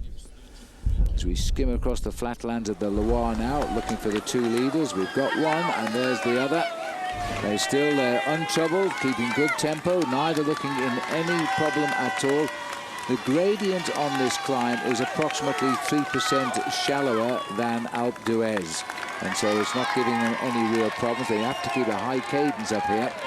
They are losing a bit of ground to these two chasers, and the peloton sitting at just under 10 minutes, so they're not getting any closer really, are they?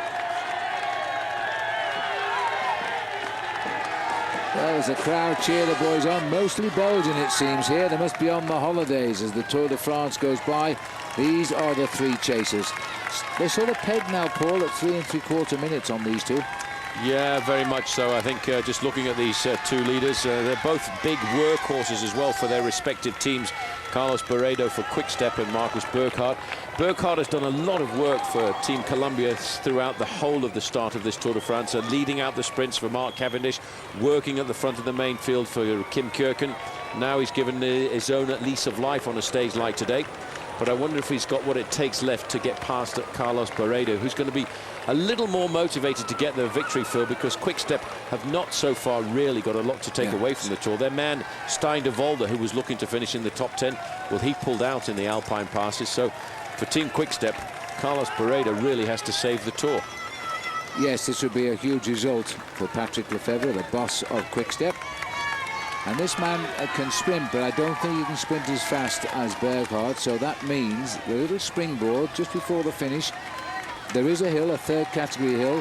The roads into Saint-Étienne often a bit tortuous as we drop off to all these lovely hills and forested areas around, straight into the city. It's a finish I'm not sure we've ever used before here in Saint-Étienne. It's certainly not the regular approach.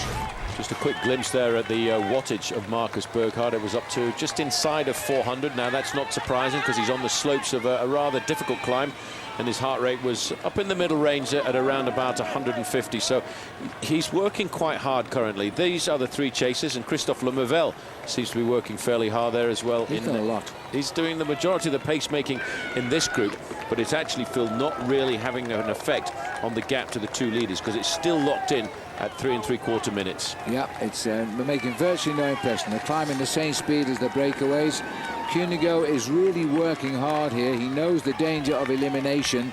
His three teammates are trying to pull him to the finishing line. It's a pity we can't see the pictures, but there's no cameras back there. Too far away from the race.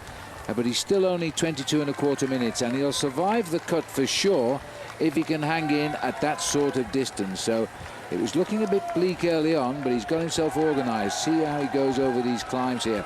As you can see by the scenery now, this is Pélussin, but you can see by the scenery now that it gets a little bit, as we would say in cycling, lumpy before we get to the finishing line. Yep, a little bit more serious for the riders in the main field, and there'll be one or two riders who will have had a hard ride, Phil, through the Alps, and they won't be too comfortable on a day like this. They will, however, feel comfortable in the fact that they should theoretically be able to stay inside of the time limit, because the summit of this climb is just 33 kilometers to go, and if you get dropped now, you're not likely to lose 33 minutes, which is what I make roughly the elimination time. This is the Quartier de Verreau. It's the old quarter here, and it's got lovely winding streets here. It's got a chateau, of course. They all have chateaux, don't they? And there it is down there, 17th century, that's. It's got its two round towers, although I can only see one at the moment. I think the other one's been knocked off. 9:53, and I've just heard them say 3 minutes 40 from the race cars for the three chasers. So they're not catching these two boys. They're talking of a couple of seconds, nothing. They've only got 3.5 kilometers to climb.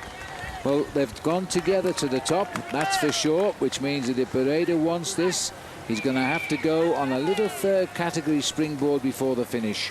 You might just have caught a glimpse of that monitor on Marcus Burkhardt's bike. Well, that gives him the information that we get a chance to look at, although I don't think, Phil, when you're riding the Tour de France, you necessarily want to study the wattage and the heart rate that you're putting out, because you're really, in a race like this, you've got to ride with your guts and courage rather than technology. Here's the peloton, same old actors on the front, O'Grady, Sorensen, Arvidsson and Jens Voigt. To the right, John Lee Augustin, and this is a terrific indicator coming from the youngest man in the race, the South African, for Barlow World, John Lee Augustin, riding right on the front end of the peloton. And that's showing that the youngest man is going to Paris feeling very, very good. I think he is, and it's quite interesting to see the riders who survived, really, Phil, from Team Barlow World, I think have impressed me a lot through the Alps, especially the performance yesterday, for example, of the younger Kenyan-British rider on their squad, Chris Froome. He was in with the thick of the action with some of the biggest names in the sport of professional cycling for an awful long time, right up until the early kilometres of the Alpe d'Huez. And on this narrow little stretch of the climb here, nobody can pass anyway. There's John Lee in the red jersey there with the yellow flashes. Suddenly moving up with all the elite of the Tour de France here, having a little chat there with Carlos Sastre. They're both Spanish, of course. That's Alejandro Valverde just behind. Little wry smile off him, Christian van der Velde. And to the right there, bobbing in and out, the hero of the last 2 days, the lone breakaway man, Schumacher, Stefan Schumacher. Yeah, interesting. You mentioned a little earlier on, you can just see the chateau in the top there, the chateau of Virieu. Well, just about behind the chateau, the lake you were talking about used to be used to power the weaving mills for the silk manufacturing in this area. And that died and pretty much declined after the Second World War. So a French dairy engineer decided to come up with a new cheese, and he decided the cheese, the pavé dauphinois. And that gained its acceptance in 1983. And it's a rather nice creamy cheese that comes from this part of the world. Has it got a high scent? It is not smelly, no. Okay. Very slightly parfumé. Because there are some beautiful cheeses in France, but all the silk ones these days seem to be in China. That's where most of the people get their silk from and weave it in different parts of Europe. 10 minutes is the gap. It's just clicked over at 35.8 kilometers. These boys aren't going to see those front two. That's my bet. 22 miles, I think it was, to go there. There's the peloton as we continue through this lovely part of France. Every part's lovely in France. Stuart O'Grady can't wait to get to the finish. We won't be long now. We'll see you back in just a moment. For the perfect balance of fuel efficiency and performance, we take energy from exhaust and recycle it. For the perfect balance of fuel efficiency and performance, we take energy from exhaust and recycle it. For the perfect balance of fuel efficiency and performance, we take energy from exhaust and recycle it. Turning repetition into joy. The efficient performance of the Saab Turbo. At Mike's Hard Lemonade, we have lots of good ideas, like coming up with the perfect combination of lemonade and alcohol. Or Mike's Hard Light Lemonade. Or, check this out, Mike's Hard Double Caffeinated Soy Lemonade. Joey, what you got there? The little idea I came up with. We don't do soy, okay? We don't do soy. In a world gone soft, someone's got to be hard. Mike's Hard Lemonade. Switch to Valvoline's Max Life, and there's no telling how long your car will keep going. Max Life not only protects against friction, but also leaks, deposits, and sludge, the 4 major causes of high mileage engine breakdown. Drive it forever. If you gonna eat $5, shouldn't you get more meat? Quiznos large deli favorite sandwiches are now $5 with more meat than similar Subway footlongs. Quiznos.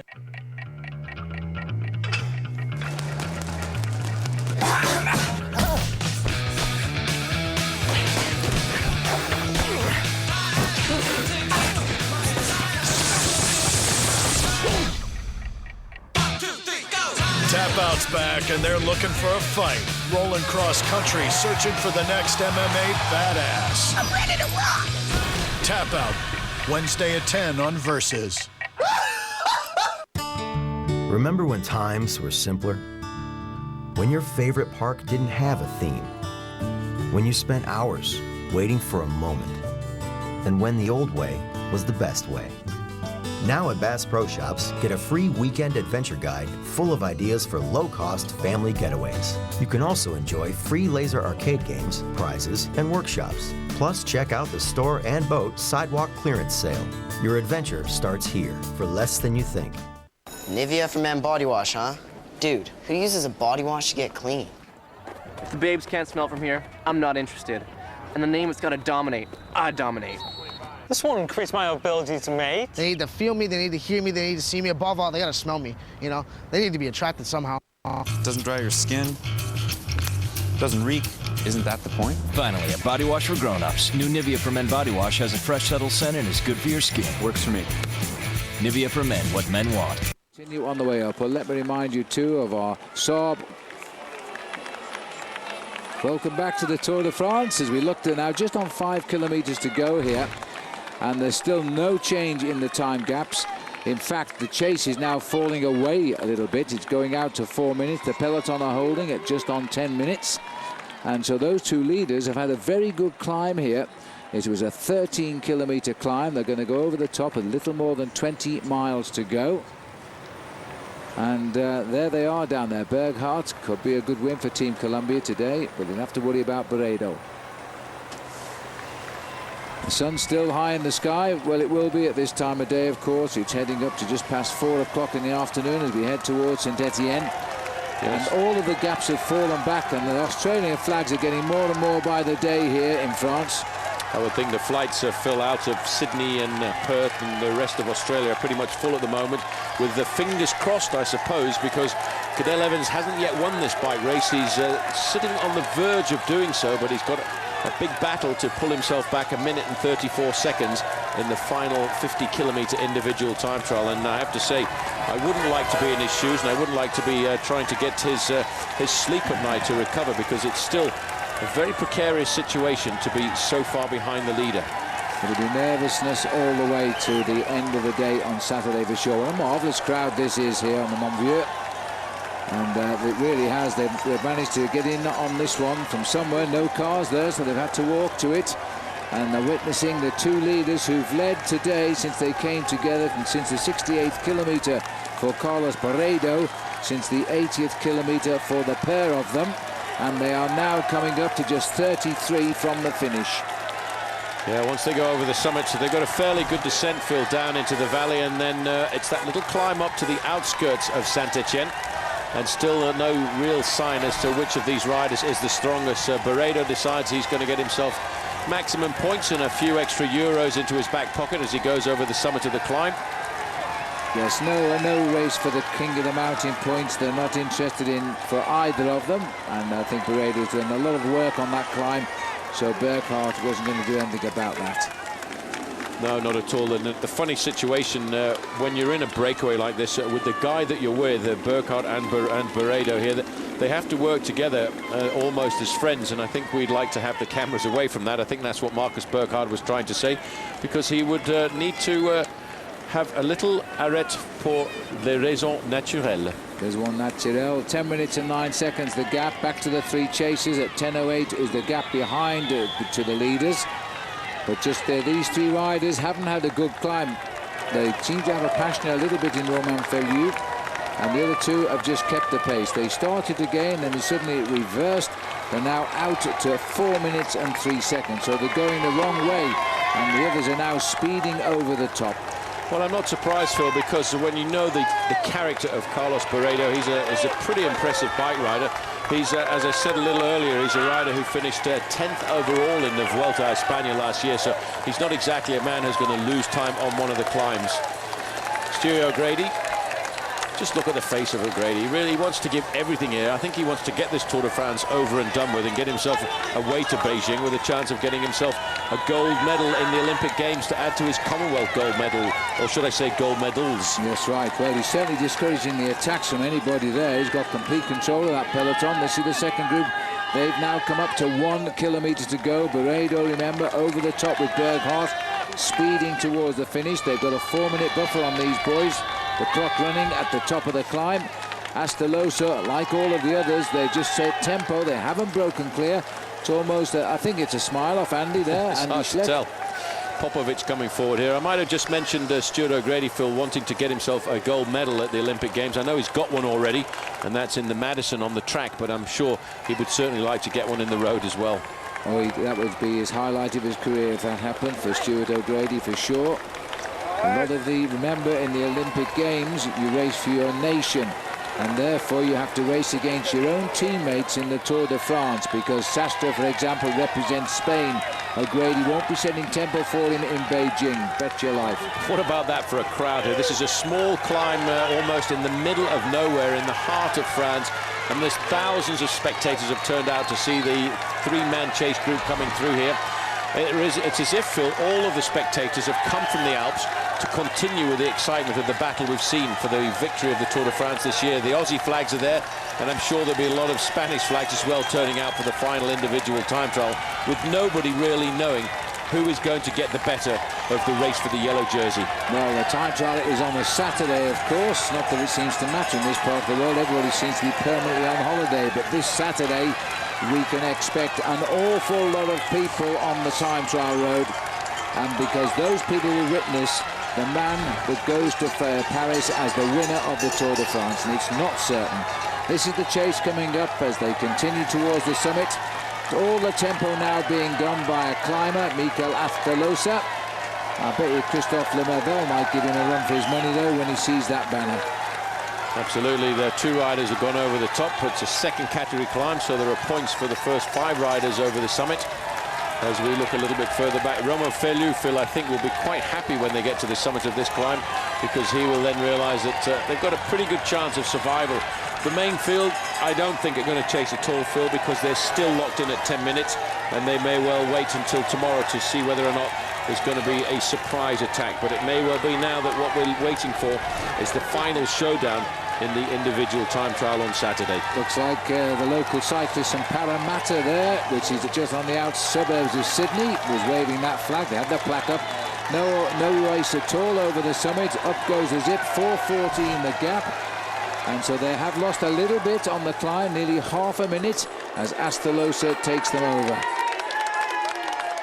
Cyril Dessel, just in the middle there for AG2R in the blue and white jersey, got himself a rather dramatic race finish into José, and what was probably the most difficult race finish I've ever seen at the Tour de France. It was an S-bend, and there was no chance even for the winner to actually celebrate victory by putting his 2 arms into the air, because he needed 2 hands on the handlebars to get himself around the corner. Well, it's the first time I never realised he crossed the finishing line, because I thought he was still racing and that it was on such a narrow road.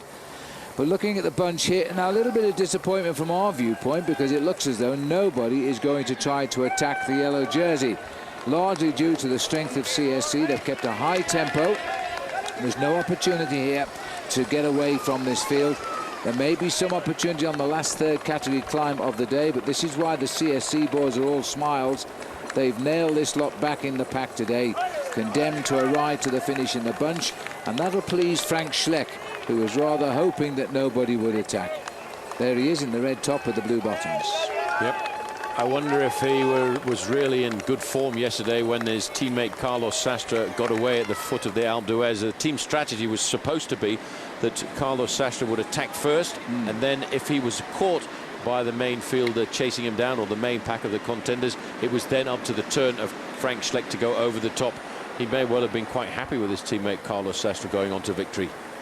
Yeah, he said that was the team, and then as a team they raced as a team, so he was compromised once Carlos Sastre's attack had succeeded, and even though he was wearing the yellow jersey, he couldn't attack his own teammate, so he had to pass his jersey over to Carlos, keeping it in the family, of course, and continuing an outstanding tour for CSC. On the way down we go now. Another tricky descent, but not looking too bad at the moment. Just a reminder to continue to enjoy our Saab Watch and Win sweepstakes. Versus.com/fly to the finish. A big prize is at stake, and the code word that you need today when you log in is green jersey.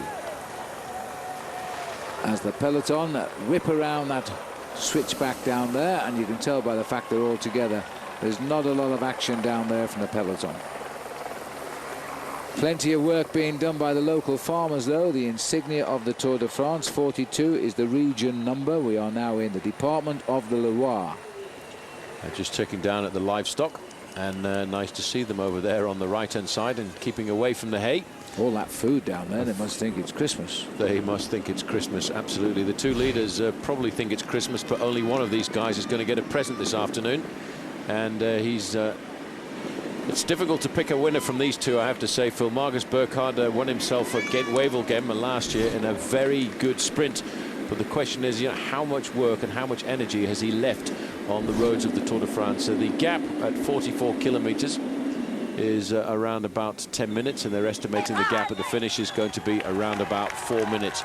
O'Grady still on the front, moving forward. Julian Dean, champion of New Zealand. Well, this is a big moment for the peloton. They've seen 1 kilometer. They can tick off another climb of the Tour de France, and not a pedal turn in anger here. We thought they might have tried something, but they haven't done so, which means that they're a day nearer the time trial and no more time gained or lost by the respectives, which means that it could be coming down to the race of two. 25 kilometers to go for the two leaders of today's stage of the Tour. It wasn't an easy breakaway to build this one, but now they've got it. They've got a 10-minute, 8-second buffer, and the three chasers in the lead, behind them rather. They're 6 minutes ahead of the peloton, but they're still 4 minutes ahead of behind these two. Yeah, just to explain, That's a nasty bend. It's a very nasty bend. Just to explain why I think these riders are going to stay clear, Phil. After the summit of the climb, the Croix de Montvieux, they've got a long descent going down into the valley below, which is not an area where they're going to lose any of their advantage. And then basically once they get to Saint-Chamond, they've only got 15 kilometers to go to the finish. A small amount of that is uphill. The rest is totally flat. And I don't think the main field have got the power this afternoon to pull them back. Well, we saw that dam there. That was the Dorley Dam, which is fed by the Dorley River, which is a main tributary of the River Gia. Dam was built in 1973. And again, probably for hydroelectric reasons. The French really are the experts in conserving water and using it to generate power. But what is interesting about the use of water in France is whenever they build a new hydroelectric dam or a hydroelectric scheme, they always have to put an evacuation water, a slipway, and that slipway has to be related to a canoe and kayak whitewater rafting course as part of their promotion of the sport. Cyril Dessel, who's distinguished himself on the Tour de France this year with a win in the Alps. So they're all happy with that French rider now, giving the French two-stage wins. And by the look of it, no chance today of an additional third.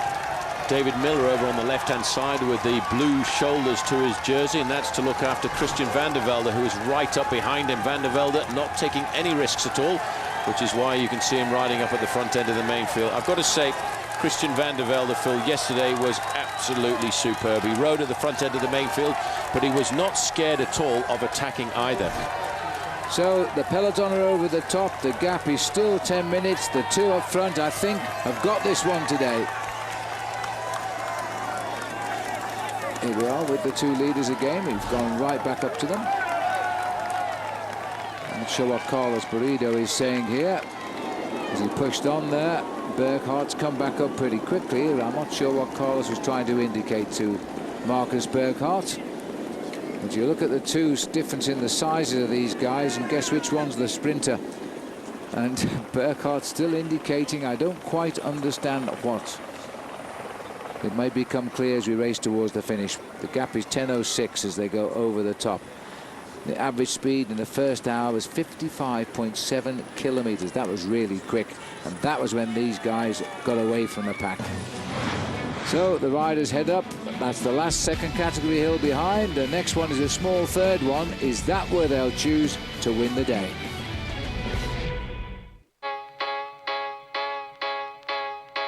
Some people will like surfing the web twice as fast. Some people will like downloading stuff twice as fast. Some people will like finding their way twice as fast. But pretty much everyone will like paying half the price. Do you dread giving your dog a bath as much as your dog dreads getting one? Wish there was a faster, easier way without all the mess and stress? Introducing the Rapid Bath Pet Bathing System, the all-in-one wet, wash, and rinse pet bathing solution. The Rapid Bath System's patented Inject Air technology deep cleans with a relaxing massage action that penetrates all the way through the undercoat, cutting bath time to a fast and efficient 3 minutes. Now is the perfect time to pick up your complete Rapid Bath Pet Bathing System, available at PetSmart today.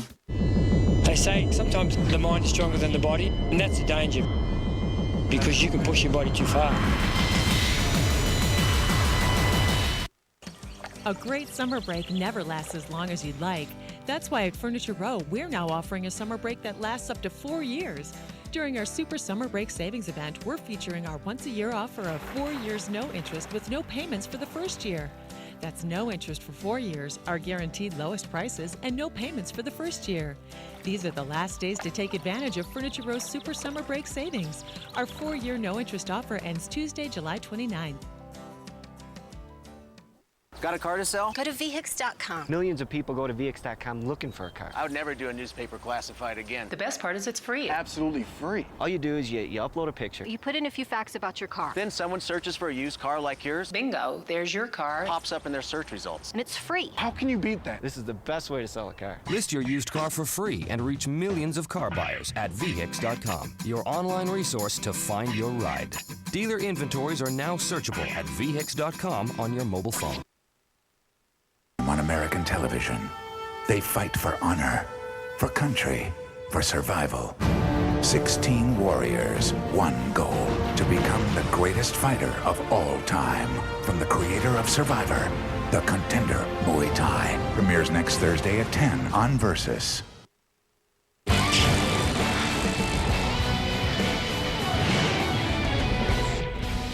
We're back with the Tour de France. It's running towards the last 20 kilometres of the day as it continues with 2 riders in the lead today. The town of Saint-Paul-en-Jarez is where the 2 leaders are reaching now. At 20 kilometres to go for Carlos Barredo and Team Colombia's Marcus Burkhardt. And these boys have shared the workload. They've never tried to attack one another. Barredo was on his own at first. He was joined by Burkhardt at around about 119 kilometres to go, and they're still clear at 20 to go, and it looks like they will be to the finish now, because the gap to the peloton is over 10 minutes and it's locked in there. If you missed any of the coverage, there was a serious crash today to Damiano Cunego. He hurt his chin and he's got it bandaged up. His team are looking after him, but he's over 22 minutes behind. If he can hold it at 22 minutes, and he might, then he won't be eliminated from the Tour. We reckon it'll be around 33 to 35 minutes late today will be the cut-off time of the race. Green jersey there of Oscar Freire. As they continue in that peloton, it's rushing on. Well, while we continue our coverage of the Tour de France, don't forget our enhanced prime time programme, 8 tonight. Let's find out what's in the show with the boys. Well, Phil, we're going to talk tactics first and foremost with the man himself, Johan Bruneel. Well, it's going to be interesting to see what CSC does. Personally, I wouldn't attack, but I'm not in Bjorn Ries's mind, so I don't really know what's going to happen. Ask Bobke is going to be about climbing, which I know you love. Yes, I love the climbing. People have questions. I have theories. They're not necessarily answers, but they are theories, so look for some of those. That was a good qualifier right there. And, of course, your partner, Paul Sherwen, is going to join us to talk a little Lance Armstrong. Thanks very much, Craig. You can tell how enthusiastic Bob was there about climbing, can't you? Wasn't his strongest points, but Bob, of course, was on the 1988 winning team in the Giro d'Italia with Andy Hampsten.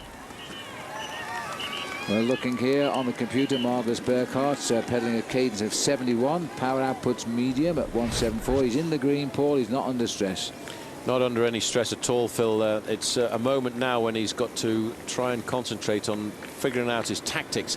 Barredo is very motivated, very nervous, and it's a big day for Team Quick-Step, because if you win a stage in the Tour de France, you've basically pretty much saved your team's investment into the Tour. Team Colombia have got 4-stage victories, of course, with Mark Cavendish, and had an awful lot of success. But for Barredo, there's a lot more pressure on his shoulders to try and save the team. And I just don't know how he's going to cope with Marcus Burkhardt. It's going to be interesting, this, but they can't ride to the finish like they are at the moment here. as they continue to hold the lead. There's no question now they're going to survive, because Astalosa's group is continuing to drop back, although the pace is almost the same. Now, you're the expert. Is that an old railway line? Definitely. Oh, well, it's not a canal, is it? Yes, a very old railway line. Must have had Mr. Beeching pop into France and do his damage here as well. Long live the Tour, as we enter the Loire with the rest of the Tour de France now. We've been in the Loire since we crossed the Rhone River Bridge there.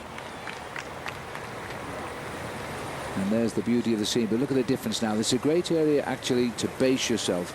And Andrei Krivolev, the rider who sadly died in Paris-Nice when he crashed a couple of years ago.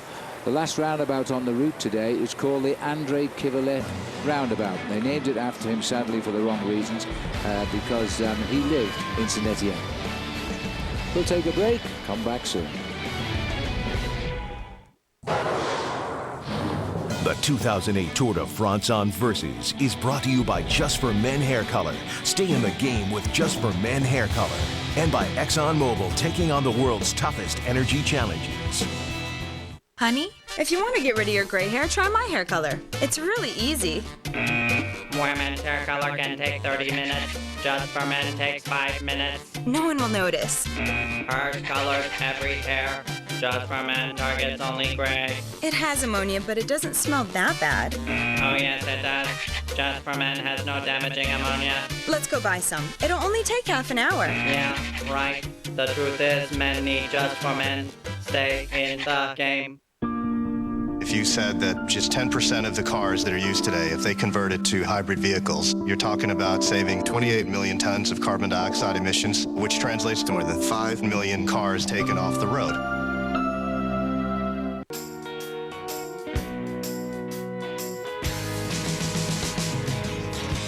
Shine, shine, shine on.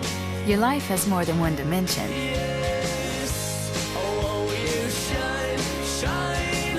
So should your beer. Michelob Ultra, with just 2.6 grams of carbs and 95 calories. It's not just a great tasting choice, it's a smart one. Live life to the ultra. The world calls us small business owners. But really, there's nothing small about us. We have big ideas. We see huge potential. We have enormous dedication. We have larger-than-life expectations, which is why we and millions of others use Visa Business. Because we do business with a great big world, and no other card. No other card. And no other card is more accepted by it. Visa Business, used for big ideas. Visit visa.com/smallbusiness.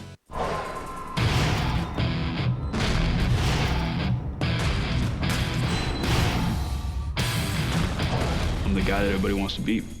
Time trial is an art form. It's a grueling aspect of the tour because it's really psychological and physical. Teetering on that red line can be as short as 7 minutes, or it can go up to an hour. Some people take it as easy as they can. Other people are just absolutely butchering themselves. If you just go a little bit too far, then you blow the engine.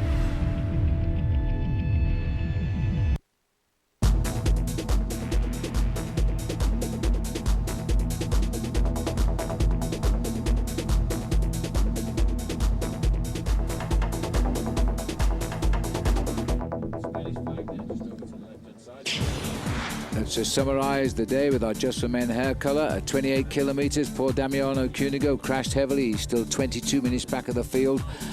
Two-man lead group established itself and they came together at 81 kilometres, and the three-man chase group is trying to bring them back and getting nowhere at 4:28. We're heading for the last 15 kilometres of the day. And there we have now the riders here. Well, there's two riders in the lead. I think they'll stay away, but there is that little springboard before we go over the top down to the finish. Yes, I have a feeling that that may well not be a point where these two riders are going to try and separate themselves for, because after all, they are both extremely tired. They've been at the front of this bike race for a very long time, and they've both pretty much shared the pacemaking, although Barredo will be getting that little bit more nervous because there's a lot of pressure on him trying to get the stage victory for Team Quick-Step. Well, they've no fear from the peloton. At 10 minutes 15, it'll be an in-fight there if they want to snatch a few seconds advantage and take it away from Carlos Sastre. Might make a rough ride to the finish for him, but as far as the stage winning and honours go, this is the town of Saint-Chamond. It's the sprint here, no sprint. Berghardt goes through first and Barredo in second. The only difficulty, I think, for Carlos Barredo with that climb, Phil, is the summit is quite a long way to the finish. It's still around about 8 kilometers from the top of that 4th category climb, and that may well be just too far out to be used as a launch pad for this rider here. And he may well decide to take the risk and wait down to the final sprint to the line, which is always, I always think, a precarious thing to do, especially after a long breakaway. But the time gaps are still pretty much locked in at what they have been for the last 20 kilometers. 4.5 minutes to the 3 chasers and 10 minutes to the main field. Well, Barredo is a stage race cyclist, as we know. He finished 10th in last year's Tour of Spain, a great result for him. He's coming through to end a strong Tour de France, although he's not up amongst the front runners here. He's actually 2.5 hours behind in 100th position in the Tour de France. Now what's going on here? Little smile from Fabian Cancellara, just looking for his team car, I think. He's spraying himself. He's gone back for a shower to get rid of all the water, and they go and take on another half a dozen bottles for the team. Up at the front as we go through Saint-Chamond are the 2 leaders of the Tour. They've been a long ride together. Both are going to want to win this stage. Both want to nail their reputation to the mast. They certainly do, but unfortunately, after a long breakaway like this, Phil, somebody has to lose. It was Carlos Barredo was the man who started to move, and after about 15 kilometers, he was joined by Marcus Burkhardt. They were chased for a long time by the 3 riders in between, and those riders almost made the junction, but somehow just seemed to crack. And then they got left around about 4.5 minutes in arrears. So the victory does belong to one of these 2 riders. Barredo seems to be the freshest of the 2, although Marcus Burkhardt does have a better sprint. And Barredo up front there as we go back to the peloton. He won the 3rd stage of the Tour Down Under in Australia back in 2006, when he rode for the Spanish setup Liberty Seguros with another well-known cyclist at the time, which was Alberto Contador, won the Tour de France last year. But this year he's got 1 win to his name in Paris-Nice, and now he's going to try and get 1 in the Tour de France. These boys are just riding to the finish today and keeping control. 10:20. 10 minutes and 20 seconds to the front end of the main field. It's a lot of riding left to do for Team CSC, and they're riding, Phil, not knowing whether or not they can win the Tour de France with the man who leads it at the moment, Carlos Sastre, who has a 1 minute and 34 seconds advantage over Cadel Evans in the overall classification. Everybody still believes that Cadel Evans is the most dangerous rider for the win here, because the 3 riders in front of him, Phil, are not really accomplished time trialists. Well, there we are, the under 20 kilometers to go for the peloton now as they tap out the rhythm. Nobody interested, it seems. We've just got that 1 4th category climb to come, then an 8.5 kilometers downhill. There's the finish. The caravan is in. We'll be there soon.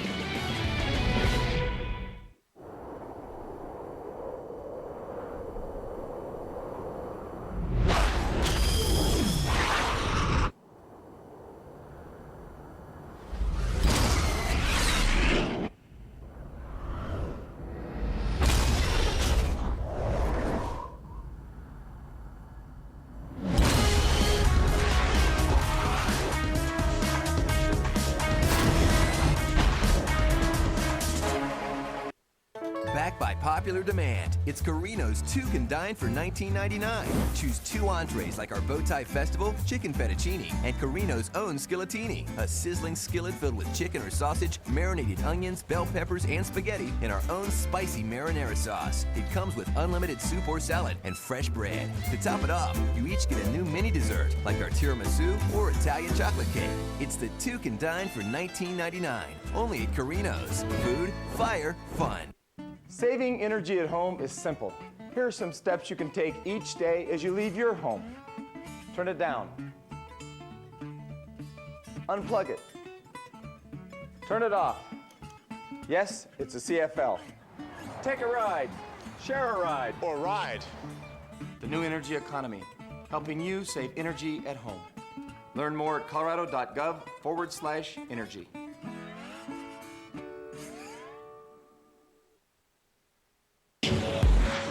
Welcome back. Don't forget, go to www.versus.com/Kenda and enjoy the daily prize. It's a bit late to enter the overall competition now in the Tour. There are still plenty of daily prizes. Name your team and see how you get on. Time still to name your team for tomorrow. So enjoy that competition. These are the leaders. They are riding inside 11 kilometers to go now. Well, just on 11 kilometers to go. Burkhardt and Barredo. Heading for the 10-kilometer banner. Still got all of the lead, every second of it. There's nobody coming back today. They know now. I wonder what he's saying. I reckon he probably speaks a bit of English, you know, Carlos Barredo. Well, he will speak a little bit of English, having been on this Team Quick-Step for a number of seasons.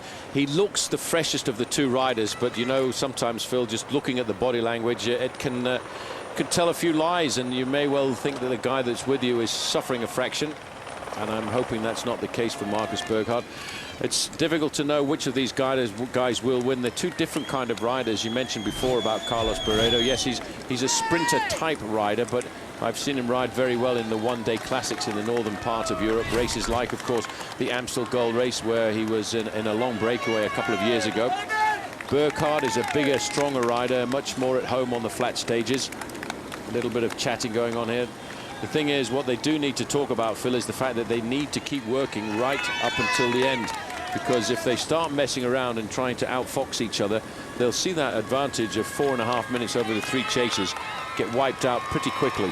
Now, this is an unusual sight. Paul, what is this? Well, those are they're what they call cherry pickers. And they're obviously being manufactured in the area around here. This is a soft fruit area, so there's probably cherry trees. Probably, yeah. And you probably find a number of telehandlers will be part of the manufacturing area down there as well. And that's just over to the side of the outskirts of Saint-Étienne. Saint-Étienne is a highly industrial area with a big history of industry. As you can see, the sun's still shining down the riders, although it's heading up now towards 5 o'clock in the evening. And there's the sign of 10 kilometers to go. 10 kilometers to go for the two leaders. Marcus Burkhardt in the lead at the moment, followed by Carlos Barredo, the way it's been for much of the day today, and they've kept all of the lead. It really has never looked like coming back, this. Well, just looking at the pedaling style of Marcus Burkhardt there, Phil, he looks pretty good. He looks nice and supple, and I really cannot pick a winner from these two riders. I would think probably Carlos Barredo is the man likely to get the victory, because he will be that little bit more motivated than the man with him. Although when it comes to winning a stage of the Tour de France, it's very... Oh, that's a little bit close. I was just thinking that. He wanted Burkhardt to come over, but he slowed down. He's flicked his arms saying, come on, it's your turn. I don't know. This is a little slight rise here, and we're not yet on to the final climb of the day, which is not a great climb, but we're very close to it. In fact, we might well be coming up towards the summit here. It's only a shallow climb, and neither rider, yes, the Côte de Sorbière, that's what it is, and it's a kilometre to go. Just a kilometre or so to go to the summit, so they're both still pretty much locked together. It's not a difficult climb, and both of these riders, let's not forget, having led the race now, Phil, for about 120 kilometres, will be both feeling a certain amount of fatigue. A little flick of the arm there from Barredo. I think Barredo is playing the clever character at the moment, trying to get as much work done now by Marcus Burkhardt, who's still got a very high cadence. And the fact that he's got that high cadence will be an indication that his legs are still fairly fresh. As you start to get a little bit more tired, you lose the ability to turn your legs quickly. He's alert here. Burkhardt is expecting Barredo to try and accelerate here. They're fighting out the sprint for the line. Not too sure why, but I think Barredo might have been planning a little attack there, and Burkhardt was up for it. And Burkhardt was ready. You saw him just change his gear up a fraction. That was so that he could respond quickly. He's got himself onto the inside chainring, while you can see that the Spanish rider is on the large chainring at the front. He's using a much bigger gear. He's very powerful. And I have to say that Burkhardt looks pretty fresh there. The fact that he can still turn his legs as quickly as that is an indication that he's still in pretty good form, although this may well be a psychological move. This was the plan, and Burkhardt gave him the chance, but he was ready for it. He's in the gear. This is not an attack for the top of the climb. This was meant to be an attack to win the race. Well, it's a big move there, but you notice almost immediately Burkhardt was straight onto the big chainring, and he hasn't got the gap at all. And that would indicate that Carlos Barredo is concerned about the speed of Marcus Burkhardt on the run-in towards the finish. It was a good move, but now, how do you work together with a guy who's just attacked you? That's what happened. You see, for 120 kilometers or so, they've been mates. They've been working together to keep the 3 chasers away from them, then all of a sudden that attack breaks the Entente Cordiale. Well, the friendship's there. They're looking at each other, trying to psych each other out here. There's still 8.5 kilometres, 5 miles to go to the finish. Burkhardt knew there was something afoot here. He was ready for that, and he was in a low gear, making the acceleration very quickly into the slipstream there of Carlos Barredo. Barredo kept that big gear rolling, but it hurt his legs in the end, and it cost him.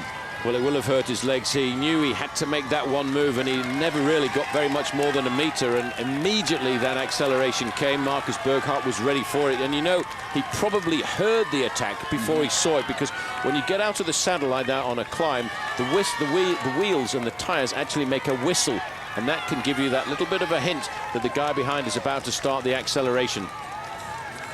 Well, they're still not over the top of this climb yet. There's another chance, but it seems now there's no trust left in this duo. As again, Barredo lifts the pace up, and Burkhardt is having no difficulty in answering the acceleration. They've been away together since 119 kilometres to go. They're now 190 kilometres out and just 8 kilometres from the finish.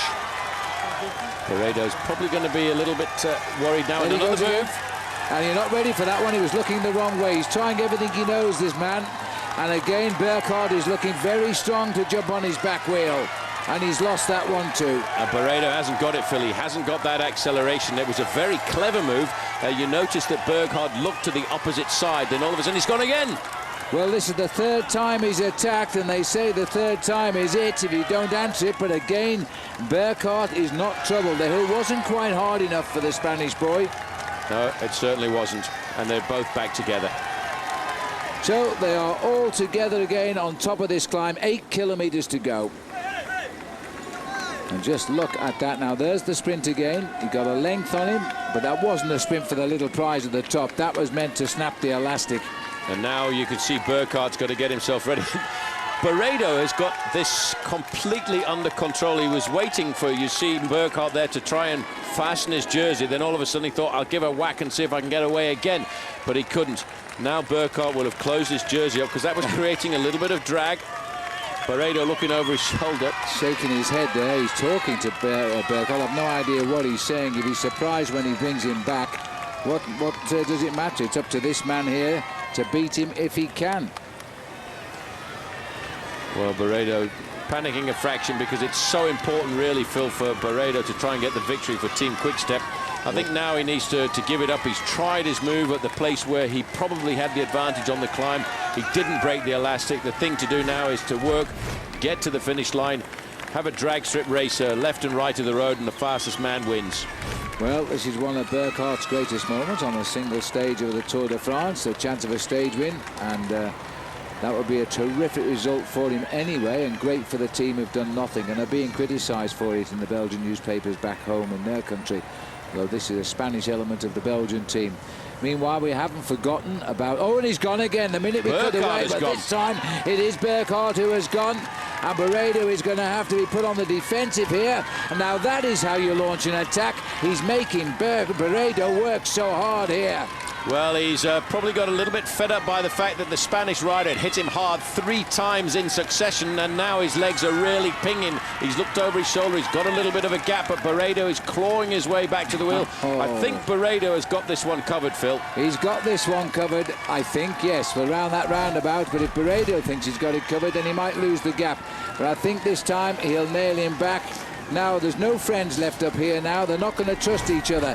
So you can watch behind. The time will start to drop down. This is how it happened. Good move there and a perfect way to attack.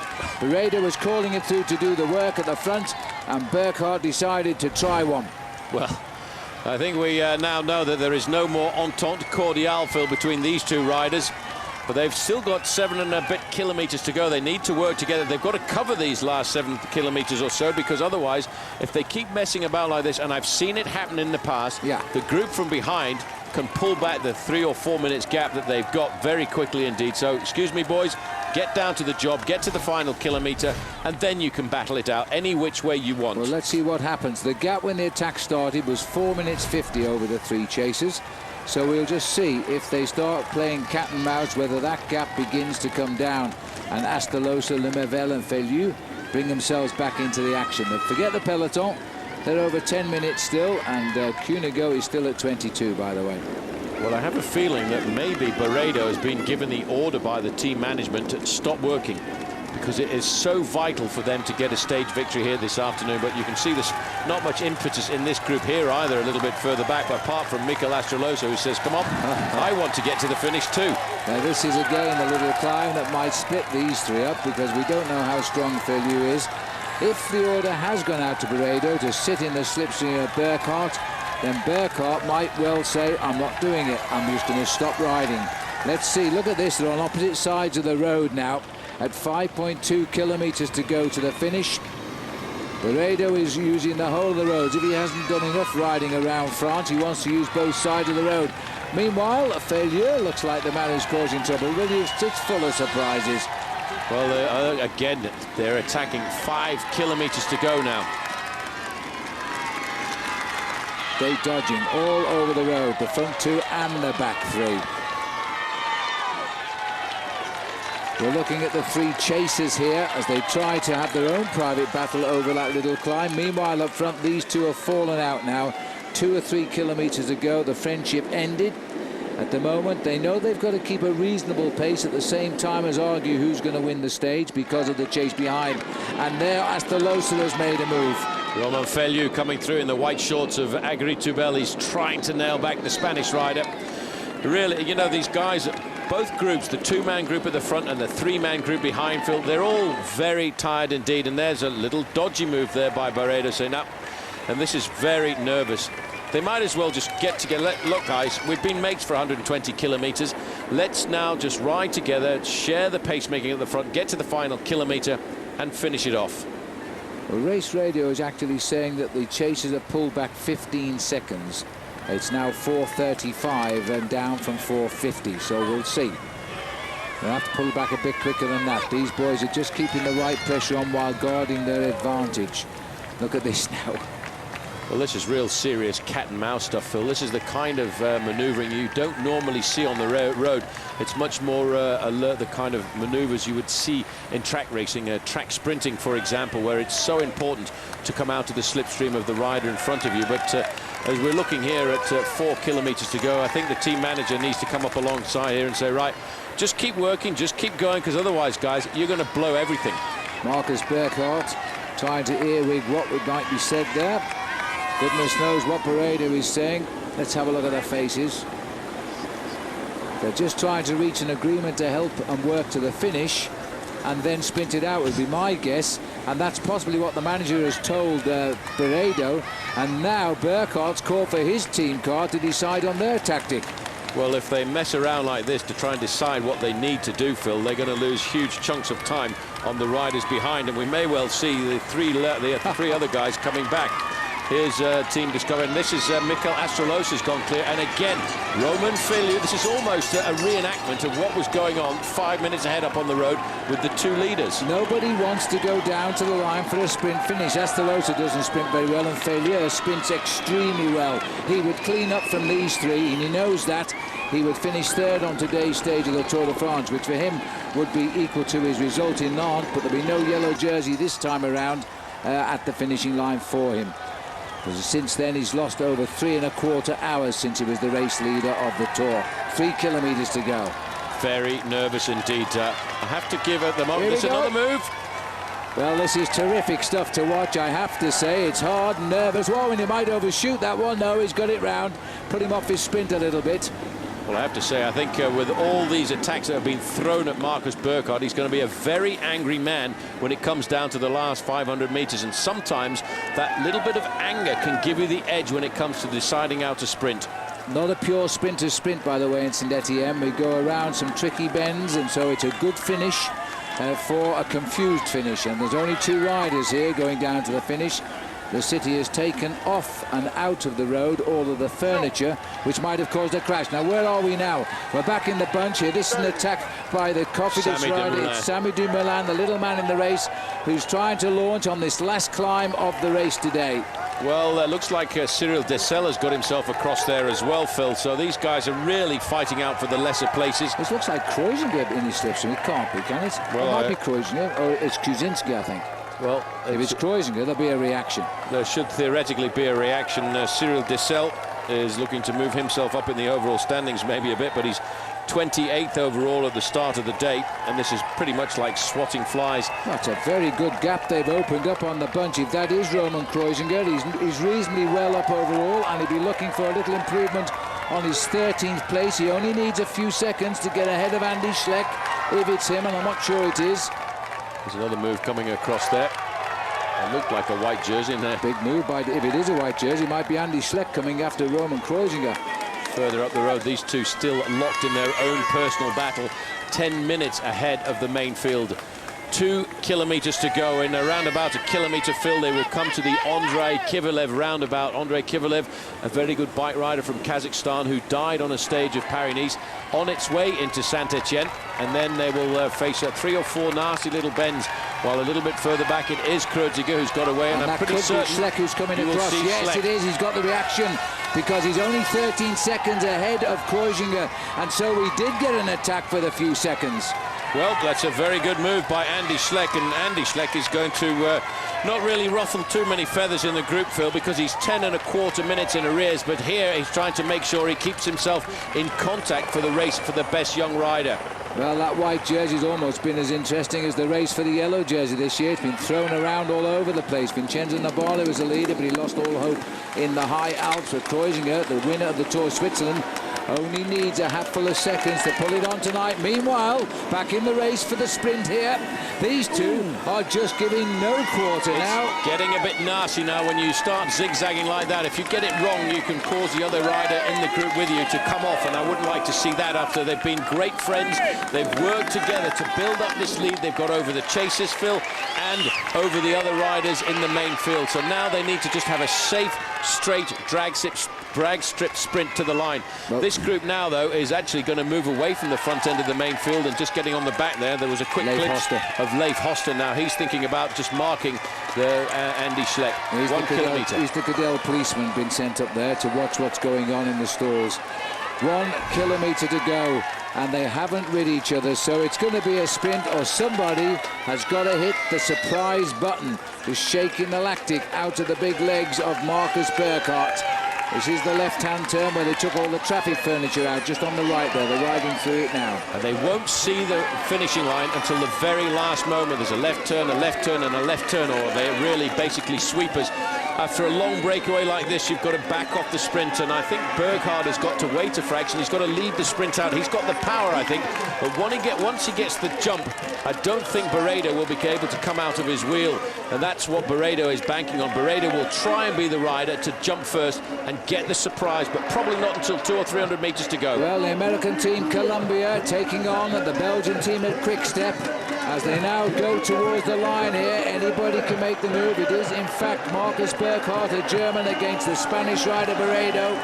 They are so tense here, they're going to make this a very late dash for the line. 500 meters. It has to be late, especially when you've been at the front of the bike race for a long time. 450 meters. They're looking round the corner. They haven't yet, Phil, quite seen the finishing barrier over the line now. Burkhardt decides to wind it up. He's challenging the Spaniard to come over the top. Come on, mate, you start the sprint first and I'll respond. Barredo has to wait until the very last minute. 400 meters to go. Well, this is the slowest sprint we've had since the Tour de France began. They both want this stage for different reasons. Barredo slightly the advantage of surprise here. He just keeps looking at his man. We could be on the velodrome in a World Championship track sprint now, as these two riders are so twitchy, but they know they'll get one shot, and only one shot. Barredo is trying to nudge him to make the attack. Now they've gone for the line, mano a mano, side by side, but I think Marcus Burkhardt is going to be a little bit too quick here. The man who's helped Cavendish to all of his wins now gets one for himself. I'm not surprised Barredo is so upset, but really, against Burkhardt, Paul, he had no hope.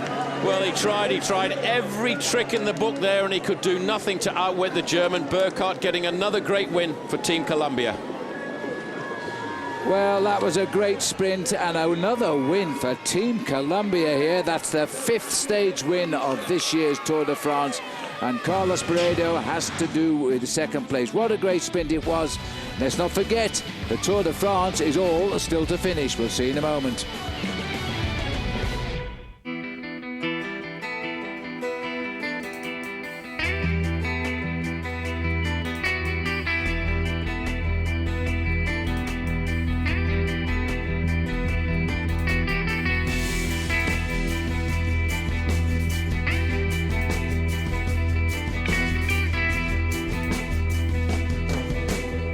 We believe we make the world's best bikes. Never before has the gecko been captured on film talking about RV insurance. So, you guys travel a lot. You should check out Geico and get a free rate quote on RV insurance. This is truly history in the making. You can also get a rate quote on motorcycle insurance, ATV insurance, personal watercraft insurance. Sounds good. Excuse me, I'm up here. Geico, saving you money on insurance for your car and the other stuff that moves you. Of all the numbers you encounter, along your journey to wherever you're going, you'll find there's one number you can always count on for a great night's rest.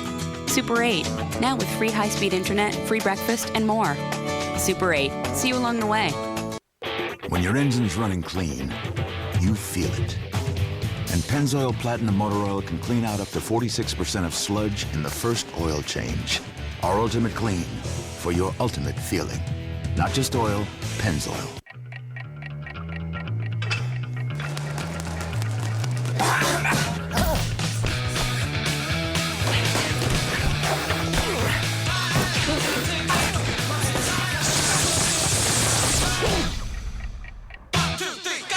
Tap Out's back, and they're looking for a fight.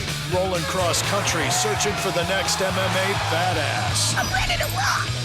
Tap Out, Wednesday at 10 on Versus.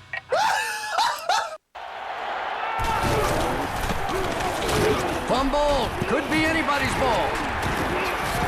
But Peterson has it, and he scores! But it doesn't seem to matter to the rest of them. No way! It's worth like $50. Oh, man, I dropped my coupon book. That's gonna hurt tomorrow. Don't fight through the crowds. Pre-order Madden and get a coupon book full of great deals on your favorite brands, like Microsoft, Sony, and more. Only at GameStop. Power to the players. Rated E for everyone. The tour is great. It really makes me feel like riding. Of course, now that I'm not racing anymore, I can actually admire the beautiful countryside. Like these great vineyards. Like those great wineries. It's so European. Well, not exactly. Actually, when Bordeaux had a terrible grape blight in the 19th century, many grapes were brought from right here in Missouri to France. It's my home state.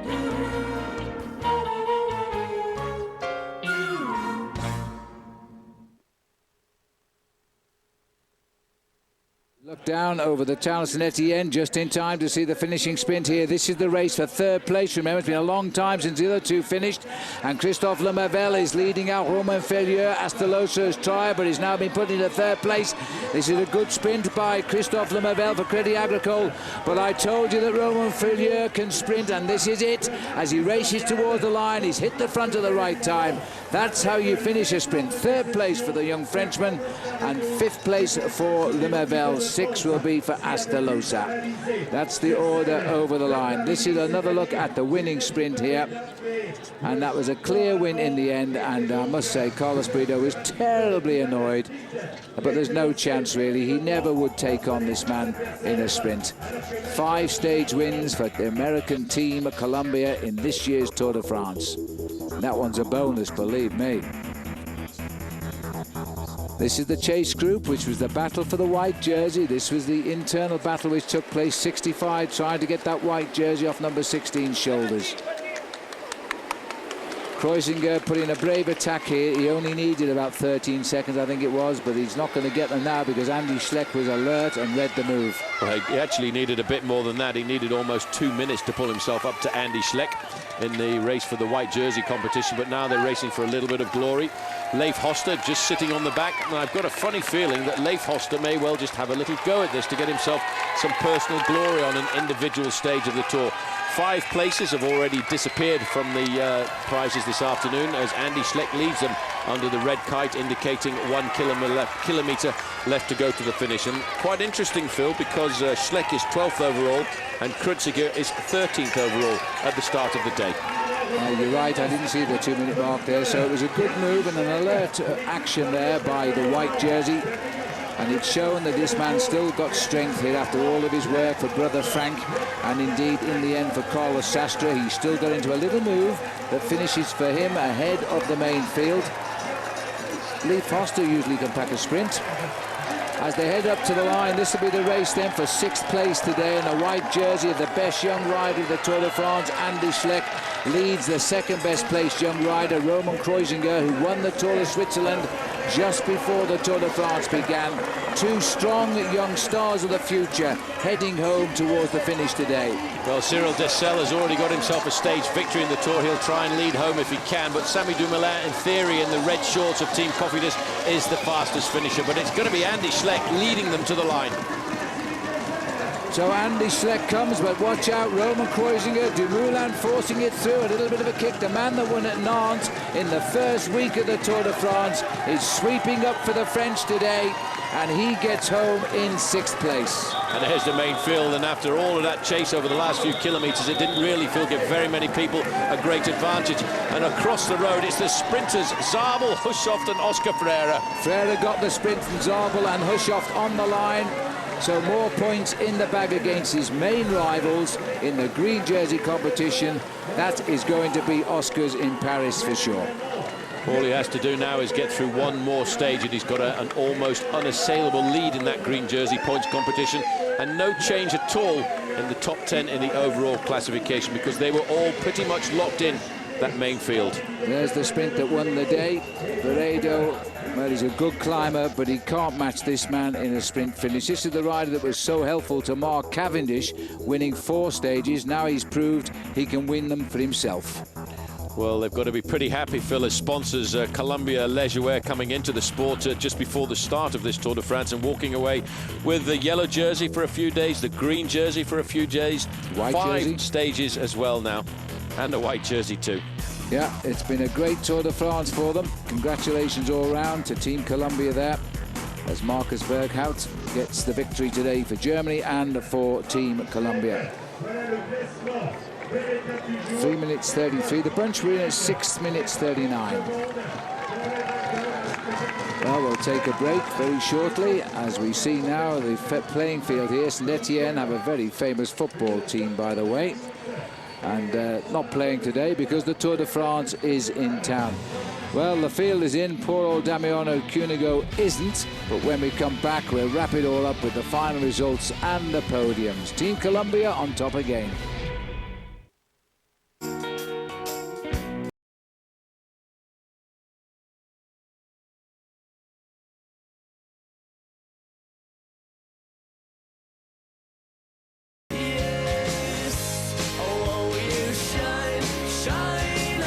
So should your beer.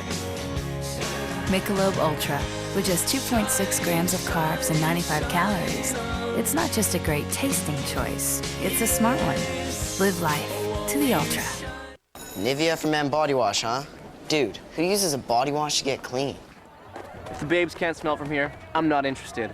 And the name has got to dominate. I dominate. This won't increase my ability to mate. They need to feel me, they need to hear me, they need to see me. Above all, they gotta smell me, you know? They need to be attracted somehow. Doesn't dry your skin, doesn't reek. Isn't that the point? Finally, a body wash for grown-ups. New Nivea for Men body wash has a fresh, subtle scent and is good for your skin. Works for me. Nivea for Men, what men want. For the first time on American television, they fight for honor, for country, for survival. 16 warriors, one goal, to become the greatest fighter of all time. From the creator of Survivor, the contender Muay Thai. Premieres next Thursday at 10 on Versus. Buying a car is a big decision. You need some advice. That is why VHIX.com is so great. Check out the Power Circle ratings for any kind of vehicle. JDPower.com, Power Circle ratings. Anything that you want to know about a vehicle. Mechanical quality. The performance. Design quality. Powertrain quality. You're going to get the right car. All this great information right on VHIX.com. Use JDPower.com Power Circle ratings to rank vehicles you're interested in at VHIX.com, your online resource to find your ride. Search our online inventory. Thousands of vehicles are added weekly. Buying a car is a big decision. You need some advice. That is why VHIX.com is so great. Check out the Power Circle ratings for any kind of vehicle. JDPower.com, Power Circle ratings. Anything that you want to know about a vehicle. Mechanical quality. The performance. Design quality. Powertrain quality. You're going to get the right car. All this great information right on VHIX.com. Use JDPower.com Power Circle ratings to rank vehicles you're interested in at VHIX.com, your online resource to find your ride. Watch our buying guides and test drives powered by Wheels TV on Comcast On Demand. road and looking for a fight, searching for the next MMA badass. Tap Out's back. Wednesday at 10 on Versus. Welcome back to the Tour de France. We've seen the victory by Team Colombia. They've now got 5 stage wins out of this year's Tour de France. Saint-Étienne, everybody's in except the little group containing Damiano Cunego, still racing towards the finish. We are very hopeful, though, he will beat the time limit and bet your life he get a huge round of applause as he comes up to the finish. But there's the victory salute, a man who returned from injury this year, Paul, and gets a win in the Tour de France. Well, let's not forget he is a star because he was last year the winner of Ghent-Wevelgem, which is a very important one-day classic, and he certainly had the acceleration, but he was also very calm and collected on the run in towards the finish because those guys, and especially Carlos Barredo, threw absolutely everything at him. But I guess the story of the day, of course, it was the easiest day for the new race leader, Carlos Sastre. He wasn't bothered at all. No, he wasn't. He had a great day in the yellow jersey, surrounded, as always, by his teammates, the armada of Team CSCs protecting the Spanish leader, but he's taking him closer and surely towards that individual time trial. 48 hours away now from what we always call the race of truth. That's another story coming up. Let's look at the start today. There's Christian Prudhomme, the director of the Tour de France, pulling in the flag. By tradition, there's always attack straight away, but sadly, this time there was quite a bad accident. Philippe Gilbert was the other rider, by the way. He was okay, but this one here, nasty chin injury, which I suspect requires stitches as soon as he comes home today. Damien Cunego was sat on the floor for 7.5 minutes, and he's still coming in now. At the first sprint today, it was pretty straightforward. The riders were starting to get away from the breakaway. And then this first sprint was won by Freddie Bichot. And then the real break got away. Carlos Barredo caught up by Marcus Burghardt at around 78 kilometres in. These 3 guys chased all day but never caught up. Well, Mikel Astrolosa, Romain Felu and Christophe Lemervel, but by the time they got to the big climb, Marcus Burghardt was actually allowing Carlos Barredo to get himself at the maximum points on the 3rd category climb, the first climb of the day, but the last climb was the much more important one. Yes, and we thought there'd be a lot of attacks, but there wasn't. This is the 2nd cat climb here. Barredo going over the top, followed by Burghardt. 4 minutes later came Astrolosa. 10 minutes later came the peloton. And so they were never going to catch up now with only 33 kilometres to go to the finish. Cyril Dessel there was taking the riders over in 6th place. Then came a series of attacks here as they climbed the little 4th category climb of the Côte de Sorbière. But attack as you like, they just couldn't break it up. Well, I've never seen so many attacks in the final few kilometres, and Carlos Barredo did everything he could. He took the race handbook, he took the attacker's handbook, and he threw everything he could at Marcus Burghardt of Team Colombia. Marcus Burghardt said, I've had enough of this, so he decided to go over the top as well, and really, in that case, put Carlos Barredo onto the defensive. Well, this was a great end to the long day in the saddle, I have to say. Great attacking cycling. Both riders wanted to win the stage of the Tour de France. They've never done it before, and they gave it their best shot. It's always sad on these occasions to have one rider finish in 2nd place. Well, they zigzagged left and right and left, right the way up until the final 150 metres. But when they got to the finish, Burghardt kept it very late until he realised he can open up the sprint. Well, they went side by side, but Burghardt was simply too quick here. And try as he might, he could hardly hold on to the big German rider, and afterwards Barredo was extremely upset with himself. But there we are, the 5th stage win there for Team Colombia, and that is the view from the Team Colombia team car. On the right, Brian Holm, on the left is Ralph Aldag, both former riders in the Tour de France, and both as delighted as the winner today. I would have to say, Phil, they were probably a little bit nervous. In the yellow jersey group, it was the sprinters leading the home. Oscar Freire getting the advantage ahead of Thor Hushovd and Eric Zabel. The yellow jersey of Carlos Sastre right in the middle there. Very comfortable alongside all of his challengers. So this is how it wrapped up with the Honda ATV stage results. Burghardt getting it after 4.5 hours. Barredo same time, 3 minutes 33 seconds later. Felu beat Lemervel, and Astrolosa just tailed off a little bit in that sprint. Further down, Samuel Dumoulin sprinting very well, brings the field home at 6:39 ahead of Cyril Dessel, Roman Kreuziger, Lefos. That wasn't the field, that was the little chase group. Andy Schleck making sure he finished in the same time in that white jersey at 6:39. And if we've got any more We can show you there. That's the top 10. Further down, Oscar Ferrer brings the peloton home at 6:50, beating Zabel, Hushoft, Leonardo Duque and Filippo Pozzato there, Paul. Not too far away, Filippo Pozzato. A little bit further back, the South African sprinter Robbie Hunter ahead of Stefan de Jong. Alessandro Balan in there at 18th, and rounding off the top 20, Sven Kraus of Team Gerolsteiner. So there is the top 20 finishers on today's stage of the Tour de France. There won't be any change in the destiny yet of the race leader. We'll remain with Carlos Sastre on top, as the city of Saint-Étienne will shortly return to normal. Now we've got one or two of the riders all set to go on the podium. We've got time, so we'll just go for a break, and when we come back we'll be able to get down to the podiums and see Team Columbia celebrate their 5th stage win of this year's Tour de France. See you just in a moment. If you think these guys ride fast and efficient, how about something that's turbocharged? It's the Saab Fly to the Finish Sweepstakes with a fantastic grand prize, a Cervelo SLC SL bicycle, and a brand new Saab 9.3 Sport Combi. Watch the Tour de France every day on Versus and look for the on-screen code. Then log on to versus.com/fly to the finish to enter. Because if you don't try, you can't fly. The Saab Fly to the Finish Sweepstakes, brought to you by Saab, Cervelo, and Bicycling Magazine. And watch the tour only on Versus. The world calls us small business owners. But really, there's nothing small about us. We have big ideas. We see huge potential. We have enormous dedication. We have larger-than-life expectations, which is why we and millions of others use Visa Business. Because we do business with the great big world, and no other card. No other card. And no other card is more accepted by it. Visa Business, used for big ideas. Visit visa.com/smallbusiness. If you plan on building, furnishing, or remodeling your home, or you're just tired of paying retail, don't spend another dollar. Now, you can enjoy an incredible selection of top quality name brand products priced up to 50% less than retail. Take the first step towards saving hundreds or even thousands of dollars on nearly anything for your home. Call for your free Direct Buy Insider's Guide to Buying Direct and learn what retailers don't want you to know. Each full color page of the Insider's Guide is packed with powerful information. Discover some of the hundreds of thousands of products available from over 700 name brand manufacturers. Everything, including furniture, cabinets, appliances, flooring, lighting fixtures, and so much more, all without retail markups. At Direct Buy, you can't afford to miss this valuable opportunity. Call the number on your screen now to get your own Direct Buy Insider's Guide. You'll also receive a visitor's pass and map to the Direct Buy showroom nearest you. The sooner you call, the sooner you'll be buying direct. So call now. Of all the numbers you encounter along your journey to wherever you're going, you'll find there's one number you can always count on for a great night's rest. Super 8, now with free high-speed internet, free breakfast, and more. Super 8, see you along the way.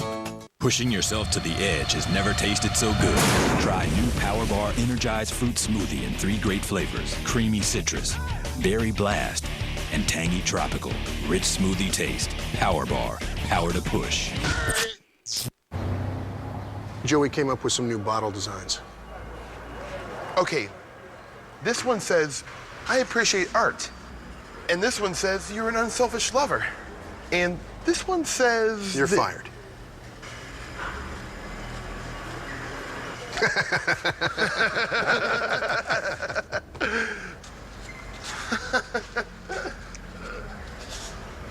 In a world gone soft, someone's got to be hard. Mike's Hard Lemonade. A great summer break never lasts as long as you'd like. That's why at Furniture Row, we're now offering a summer break that lasts up to 4 years. During our Super Summer Break Savings event, we're featuring our once-a-year offer of 4 years no interest with no payments for the first year. That's no interest for 4 years, our guaranteed lowest prices, and no payments for the first year. These are the last days to take advantage of Furniture Row's Super Summer Break Savings. Our 4-year no interest offer ends Tuesday, July 29th.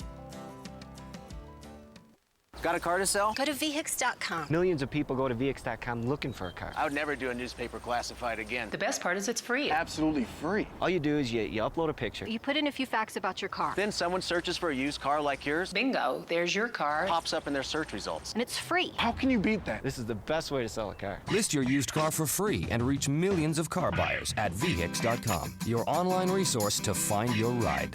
Dealer inventories are now searchable at vhix.com on your mobile phone.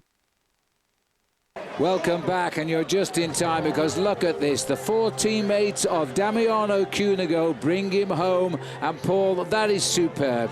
Well, Phil, this is really what the spirit of the Tour de France is all about. That's why this race is bigger and more important than any other race on the calendar, because nobody wants to abandon.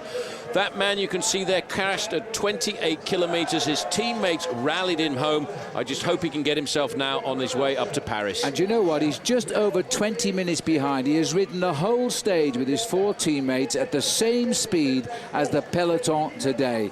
Absolutely tremendous.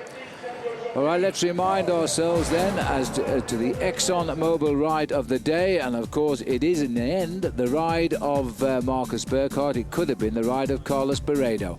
Well, it had to be, but I tell you what, you've got to keep calm and collected when you want to win a bike race, and you've got to be almost as cool as a poker player. And Marcus Burkhardt was today when he got himself the victory with an acceleration at 150 metres to the line to get him his first stage win in the Tour de France, and his team, it's 5th. It's Marcus Burkhardt getting Team Columbia their 5th stage win of the Tour. And great deal of happiness on that squad again tonight. They've got a washing line full of leaders' jersey as well. That's the ExxonMobil ride of the day. And let's get down to the podium quickly, because there he is, Marcus Burkhardt. A big boy, isn't he, Paul? But he's had a career really dogged by injury. Yeah, 2006 he had a serious knee problem which kept him out for almost the whole season. He came back and won Ghent-Wevelgem and then had injury again to that knee. Even in the early part of this season there was suspect knee injury, but finally he's come back and good at the Tour de France and got himself a brilliant stage victory here this afternoon, making that win number 5 for Team Columbia. A brand new sponsor in the sport. They've got to be pretty happy with that. These are the Honda ATV stage results then. Burkhardt wins same time as Barredo at 3:33. Romain Feliu brings home a Lumervel. Astalosa just slips off the back in the sprint. A bit further down there, then came the race from Samuel Dumoulin, who joined that little escape, which primarily was caused by Roman Kreuziger, trying to get improved in the white jersey competition. Schleck recognised that, and they all came in at 6:39. Oscar Freire brings the field home at 6 minutes 50, but remember, all of the time racing home inside the time limit was Damiano Cunego, riding the course the same speed as the peloton. I think that was important. Robbie Hunter in 16th and Sven Krause rolling out the top 20. But look at the names also inside of the top 10 there. In 18th place, Alessandro Ballan was looking to get a bit of glory for Team Lamprey because of the fact that he knew his teammate behind Damiano Cunego was probably riding a very long, lonely road with the support coming just from his teammates. Back down, this is the award now for the yellow jersey, Carlos Sastre. You won't get a much easier day in the Tour de France to keep your overall lead. Nobody attacked him because he put his team on the front and set the tempo that nobody wanted to get involved in. Well, he now knows, Phil, he's got one more day before he has to defend that 1 minute and 34-second advantage over Cadel Evans. I know that Team CSC have invested an awful lot of money into individual time trialing over the past, and I wonder if his time trial on Saturday is going to shock the rest. Well, there's a young star of the future. She spectates at the Tour de France. This is the man who is the star of the moment. And this is Carlos Sastre now. Very quietly spoken man, but put him on a bike, he's an absolute demon. Let's have a look then at the Michelob Ultra overall standing. Sastre leads, and there's no change here amongst the top 5 at least. His teammate Schleck at 1:24, Gerolsteiner's Cole at 1:33, Evans just a second behind Cole, and he'll beat Cole in the time trial, but will he beat Sastre? Denny Mentreff in 5th place there, but looking for a bit of time at 2:39. Christian van der Velde, he has advantage time trial written all over him, but he's looking for 4:41. Valverde, Sanchez rode well to finish second at the Alp. Valjevec and Vladimir Efekin completing the top 10. Yes, I'll tell you what, that was a good day in the saddle, I have to say, Phil, for all of the leaders. Trying to recuperate now before they get themselves down there for the individual time trial. All right, well, let's go down to the finish area there. Robbie Ventura is talking to one of the riders on Garmin-Chipotle, Will Fishgall. Will, your first Tour de France, 18 stages down, 3 to go. You got the Alps in your rearview mirror. Is there a sense of relief you're feeling right now? I think for sure everybody's looking forward to getting to Paris. I think there's an important time trial first. We're definitely focused on keeping Christian positioned, chill. I mean, it was kind of the minimal amount of work he has to do to get there, and I think there's still a good shot at a podium for the team. Now, you're a master at getting in the long breakaways. Milano-San Remo, earlier in the Tour, you were in the long breakaway. Tomorrow, will you have the green light to do so, or will you be in a protection of Christian mode? No, we're all kind of looking for him these couple of days. I think tomorrow morning's gonna be brutal. It starts uphill for 20K, just this gradual drag, and it'll be a hard race for the break, but we'll be trying. Great, congratulations on a great race. Yes, what an achievement there by Will Fishko. And remember him on the road to Nantes nearly 3 weeks ago when he finished second on the stage. And we've had Danny Pate, his teammate, have a third place on the stage. Those boys haven't just ridden around France, they've raced around France. And they're still looking, as he said there, Phil, at a possibility of a podium position for Christian van der Velde after a very important individual time trial. It'll be tough, but it is just a possibility. Anyway, out to the stand, Oscar Freire. I need to do all the calculations, but he may already have done enough to win this, but I don't think so. I think you need another good day tomorrow, and then the final weekend. While we see that, though, we're going to go down to the finish area again, because Frankie Andreu is now with Marcus Burkhardt, the stage winner. Marcus, what a day. You've been a part of 4 wins with Team Columbia, but it must be a better feeling to be able to take this one for yourself. Yeah, it's amazing. We have such a successful team, and till now I can't believe it really that I also took a victory in the Tour de France. You guys were like trading punches out there on the road. You started attacking each other with 10K out. Were you surprised that the attack started so early? Yeah, the first attack was already before kilometer 0, and I was in the first group with 7 riders, but they catch the group away, but I didn't give up and attacked again. You and Barreto at the finish were attacking each other very aggressively. Some words were exchanged in the last couple kilometers. What were you guys talking about? Yeah, he said that he won't chase anymore because he thinks that I'm faster in the sprint, but I had better legs in the sprint. You were faster in the sprint. Congratulations. Thanks. Yeah, Marcus misunderstanding Frankie a little bit, but yeah, nonetheless, it's been a great day, and boy, is he a happy man right now. Well, he certainly is. That was a great win, and I think what he meant was Carlos Barreto didn't want to work with him anymore. Well, there's no concerns at all on the day to feel for Bernard Cole, the winner, the leader of the King of the Mountains classification. I think, again, we'll have to make a quick calculation because he's probably won this competition outright as well. There's not too many hills on the horizon now on the way to Paris.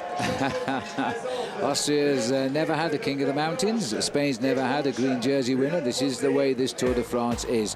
Bernard Cole, yes, he's got 45 leaders' points here. I don't think he can be caught now. Carlos Sastre, that's Paul Sherwen's job for the night to let me know in the morning. Carlos Sastre is in second, Frank Schlechter in third. These are the men who've animated the mountains, all of them. We've had lots of good things to say about them. Gregorio there, first over the Col de Tourmalet. Schumacher had 2 marvellous days in the Alps. Valverde we've seen win 2 at Superbest with the disqualification of Ricardo Rico. It's been a great Tour de France so far, and it's far from over yet, of course. The time trial, a good stage tomorrow, and the last stage as we head up towards Paris. Now, I'm hearing that Frankie Andreu is a fast mover, is Frankie. He's now nailed Carlos Sastre. Carlos, you took the yellow jersey last night, but today, the first time to wear the yellow jersey out on the road. How's that experience for you? It was a really nice day, you know. It was a fast start. But later, as soon as the breakaway went, was nice just riding with the rest of the guys and getting some greetings of all of them, and it was a really nice day. Couple hard mountain days. Are you able to recover today? And tell me, the start of the race is always so hectic. How crazy is that for you? It's being in this team for me has been also easy. You know, I follow the group and the team is doing a fantastic job. They are organizing more or less the race and controlling the race, and for me that is good. It's perfect. Nice. Congratulations for the yellow jersey. Good luck tomorrow. Thank you. You know, he didn't speak English one time, did Carlos? He's very, very good, isn't he? But he's right, Paul. It's the team that's making it so easy for him. It's a phenomenal team, Team CSC. They've been the team, as far as I'm concerned, who've raced this Tour de France, and they've raced it to try and win. They're in a position now where they don't know if they can win the race, and I think they'll have to take an easy day tomorrow, Phil, because tomorrow's a little bit easier and the kind of day that I think riders like Carlos Sastre will enjoy the day before an individual time trial. So this is where the riders are going to go. They're moving away from the finish here in Saint-Étienne to Rouen for a long stage. Again, slightly undulating, but nothing like the climbs that they've experienced on the road today. to Montluçon for a finish after 165 kilometres. Yes, just a little bit of ripples along the way. This is really a sprinter stage, but you never know. They attack right from the gun. If they get a good group away, we prove time and time again they can stay away. Live coverage tomorrow with you at 8:30 a.m. Eastern Time. That's only 5:30 on the West Coast. You'll be fine. Enhanced prime time coverage tomorrow at 8 o'clock Eastern Time with Bob, Johan O'Neill still with us, and of course Craig Hummer. 9 o'clock Pacific there. A great day of racing in some ways, boring in others, because nobody attacked the Maillot Jaune as they creep closer to Paris. It was a very sad day, but it gave the Tour a new hero in Damiano Cunego. He's losing the Tour de France. He's losing in the best possible way as a champion. As a great champion at the front, it was a big battle for two men as well, because only one man can win in a two-man breakaway, and unfortunately somebody has to lose. Carlos Barredo did not want to lose, but at the end of the day, when it came down to it, he wasn't fast enough to outwit Marcus Burkhardt. Plenty to go and see at our website, versus.com, all of our schedules for cycling and the Tour de France. There's plenty of video there we haven't had time to put into any of our programs. And there's also plenty of games to amuse you and win great prizes too. It's all fun, and of course it's all free.